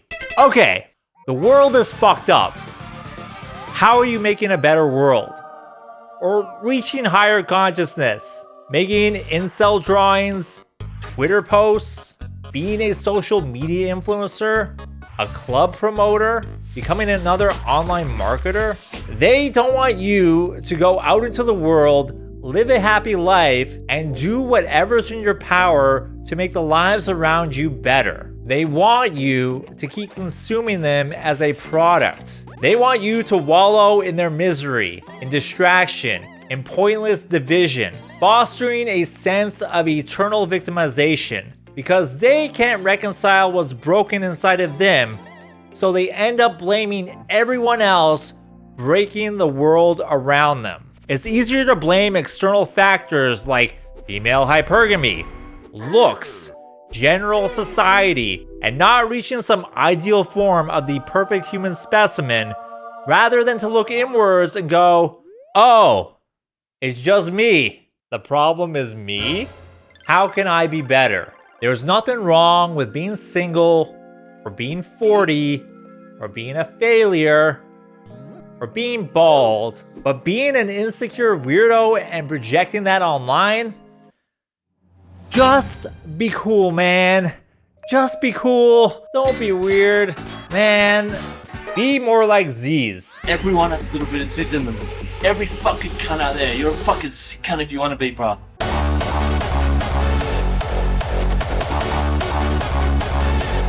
If you don't know who Zyzz was, he's basically the precursor for Clavicular, and they share many similarities. If you're a fucking shredded sick cunt, you can get away with anything, bro. Right? You want to be noticed? You want to be a fucking ripped cunt? You want to be a shredded cunt? You want to go to the gym? You want to be a sick cunt? You want to fuck bitches? You want to not give a fuck? Because at the end of the day, the only thing that matters in life is having a tan. Political views, whichever politician is most aesthetic. Barack Obama's pretty aesthetic for a politician, so he deserves to run the country.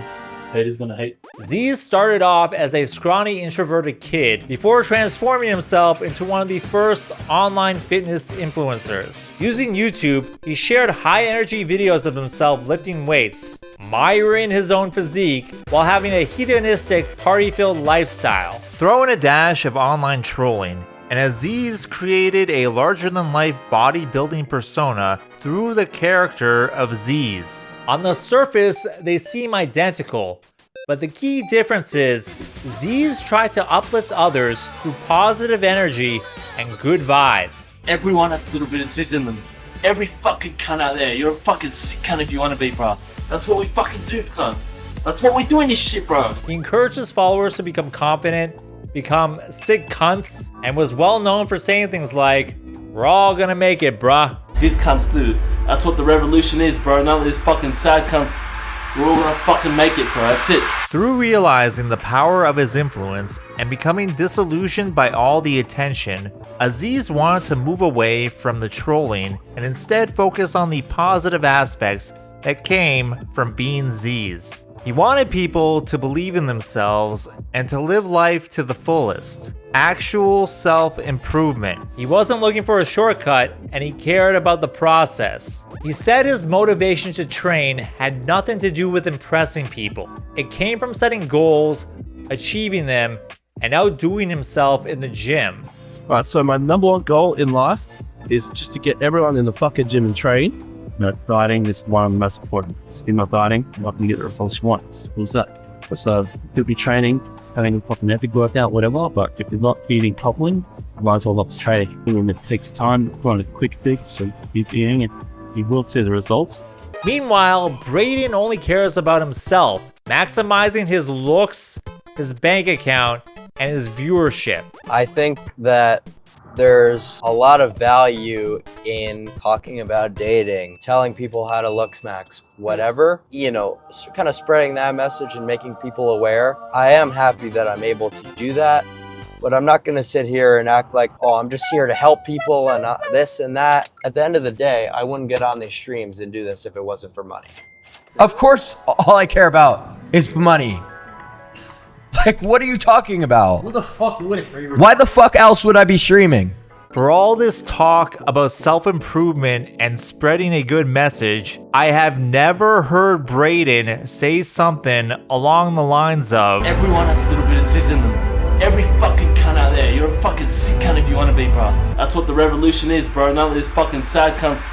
We're all gonna fucking make it, bro. That's it. So you're gonna lay in your bed to brace your head for CTE and you're gonna bone smash. Do you punch yourself in the face? Yes. How hard?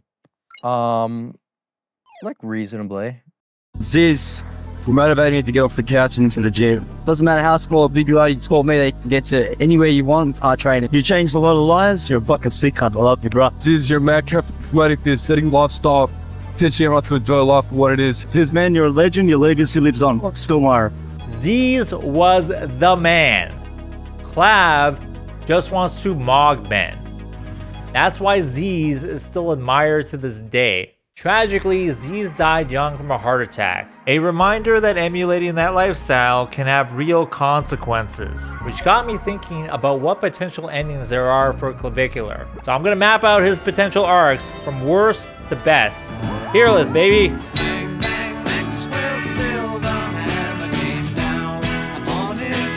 Bad endings. He dies.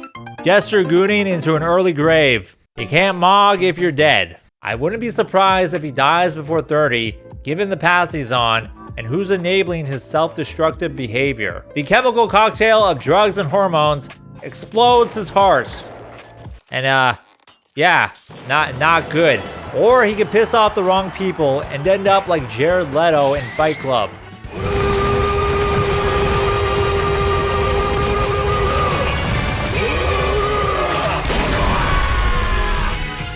Or some serious allegations come out that derail his career. Or he gets arrested and ends up in prison. Unable to be on the chemical cocktail of testosterone and math, he melts into a fleshy puddle in the prison yard. The end.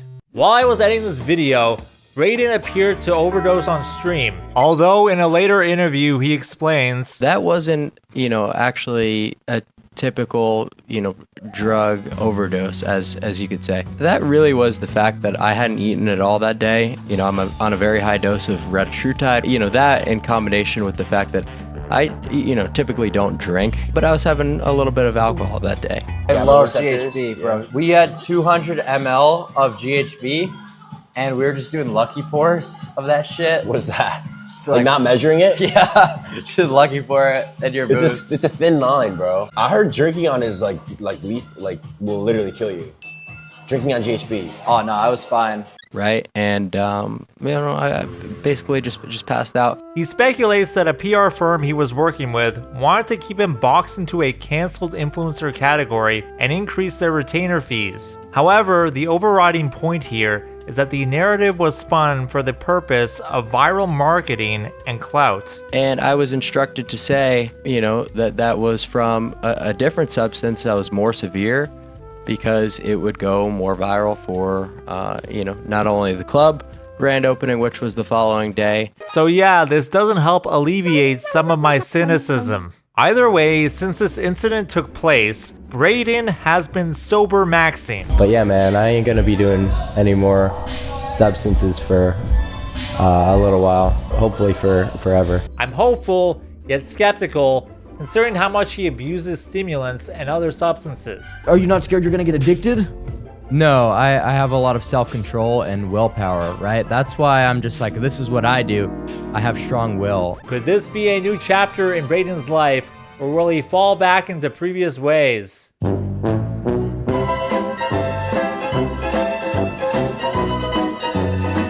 Boring mid-endings. He continues being another Aiden Ross Sneako kick streamer, getting up to e-boy reality TV shenanigans for teenagers. He says and does more sensationalist shit and grifts as much as he can. Like, there's a level of confidence gained when you're cold approaching with a boner. So, are you serious?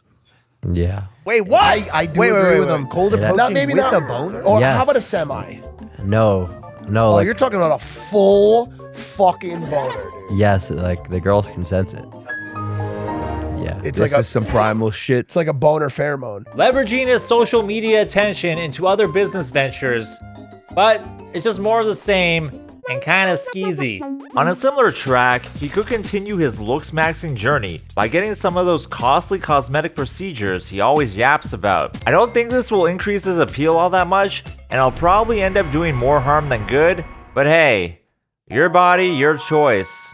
He might Mr. Beastify, but I doubt he has the creative spark to reach that bar, and that's saying something. Or he could just fall off completely and go the way of the hawk to a dodo bird. Gotta give him that hawk.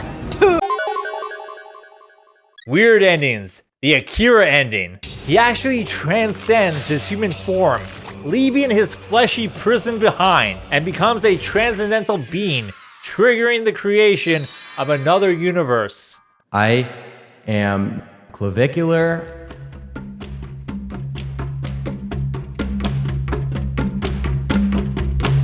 Good ending. The only way he actually ascends is by discovering personal enlightenment and becoming human. He goes off into the mountains to become a monk and meditates for like 10 years. Because really, to me, that's the only interesting good arc here. He develops a personality, like a robot, learning what it means to become human. He overcomes whatever internal strife he's dealing with, discovers happiness, and learns that there's more to life than being really good looking. Basically, Jordan Peterson needs to read Clavicular Pinocchio so he can become a real boy. Listen up, bucko. You need to clean your room. That's like maybe 4 or 5 hours doing some Jester Max normie copes. What do you mean by the gesture? I mean, more so like to talk about my Looksmaxxing. Conclusion.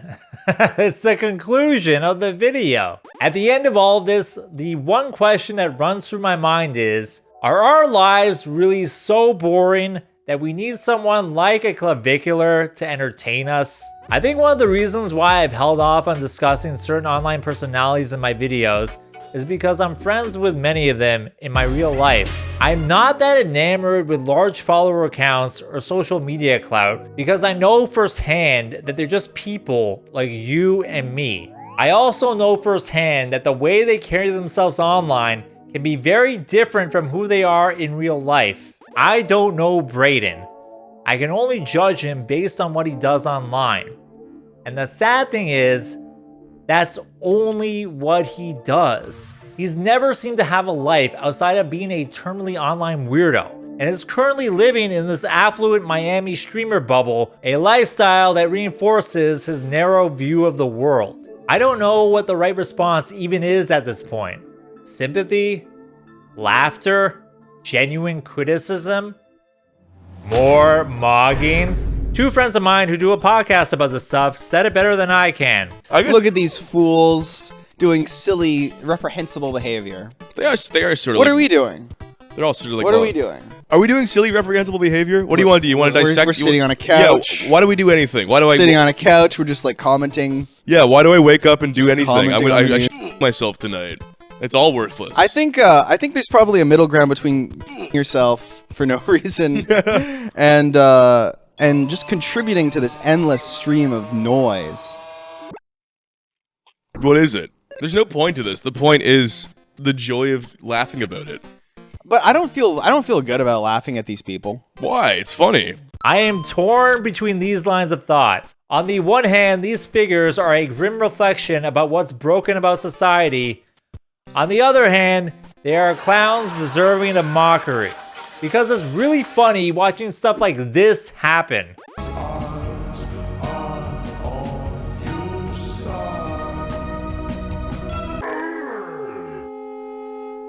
I get no real catharsis watching Clavicular get frame mocked. Much like how I got no real catharsis finding out that HoeMath guy looks like Gru in real life. Because if people like Clavicular are the center, they are the ones driving the discourse. By commenting on him, observing his antics, and using his language, we're all being frame mocked. Although I'll admit that saying maxing at the end of everything is kind of fun. You pass maxed your dad. Pass maxed? Oh, dude, he's not letting that one slide. He didn't like that. That was no good. He didn't like that. Passed him up. You don't have to like add max to everything. I'm so sorry. We've been doing it. We added to everything. It's not a joke, dude. Maxing is, you know, a serious thing. It's a mentality. It's a lifestyle. I don't like when people make fun of maxing. Like, my culture's not your costume, right? We're all complicit in the cycle because engagement is engagement. Whether I'm worshiping them or clowning them, they want the attention. Why the fuck else would I be streaming? It's hard not to feel hopeless when you look around and watch weird people gaining popularity. It feels like we're in this endless struggle against human stupidity and our own demons, both literal and figurative. He's not the first, and he won't be the last. By the time you're watching this, he may no longer be a trending guy. It'll be some other guy. Splandexor. And then we'll write our think pieces about Splandexor. And then have discourse about Splandexor. And then have meta discourse about Splandexor. Until the next guy comes around. Hello? Human fly here. Come on! I stayed up all night dyeing my underwear. Ultimately, I don't want to be a guy who just writes long video essays about these characters. I think I can do better. I think I can mog. And that is the mog.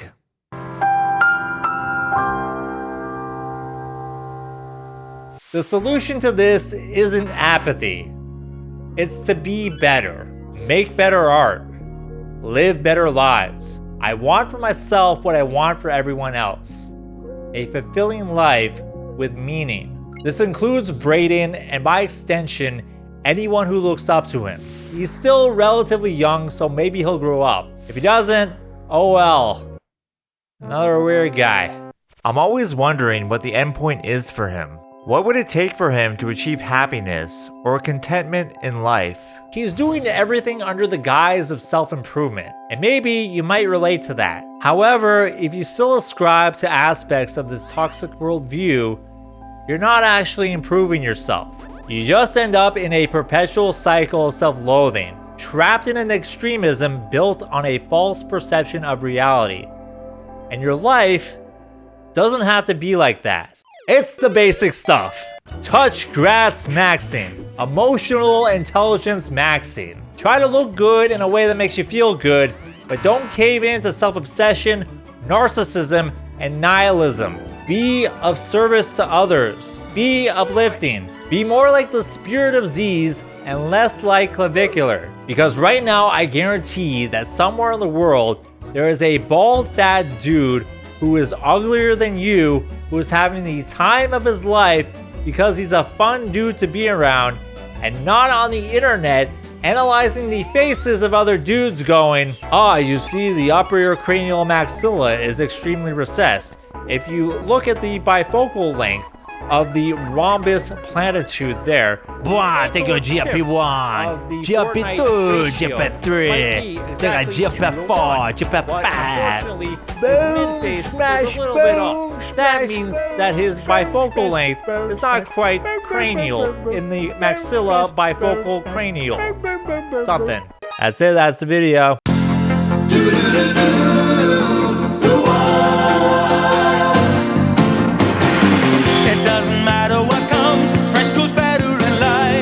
MENTOS fresh and full of life. Nothing gets to you. Staying fresh, staying cool. With MENTOS fresh and full of life. Fresh goes better. MENTOS freshness. Fresh goes better with MENTOS. I'm losing my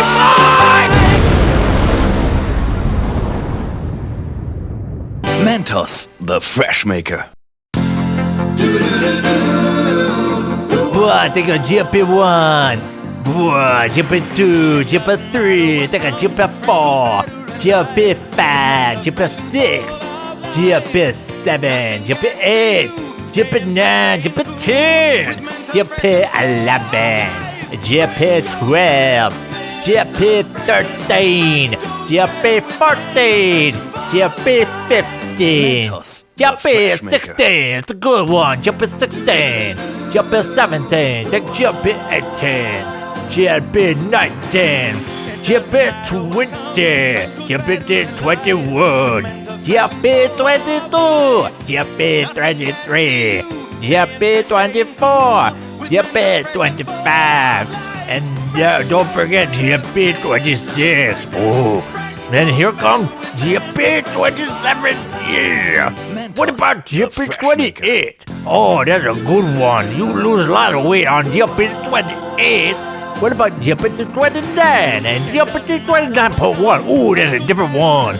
GP 30. Oh, yeah, that's a good. GP 32, not good. GP 33 is, yeah, it's good. GP 34, you'll be good on that one. GP 35, 36. Oh, my God. Oh, I choked on GP 37. That's the one that makes you choke. GP 38. Oh, there are so many of them. GP 39. 39 GP. Oh, this one. You will be a stick afterwards. You have no appetite. GP 40. Oh my God. What about GP? What about GP 42? That's the meaning of life right there. GP 43. Oh, 44 and 45, they're all together. 42, 43, 44. These are all the GLPs. What about GLP 46? Oh, we skipped 45, but I don't care. GLP 47, the 45 one kills you. 48 and 49, they go together and you need them together. Otherwise, they don't work so good. What about GLP 50? GLP 51. GP 52. By this point you have no money left. You have no money left because you spent all your money on the GLPs. But if you have more money, that means you have GP 53 and GP 54. Mentos, the fresh maker. Oh my God. Okay, that's enough.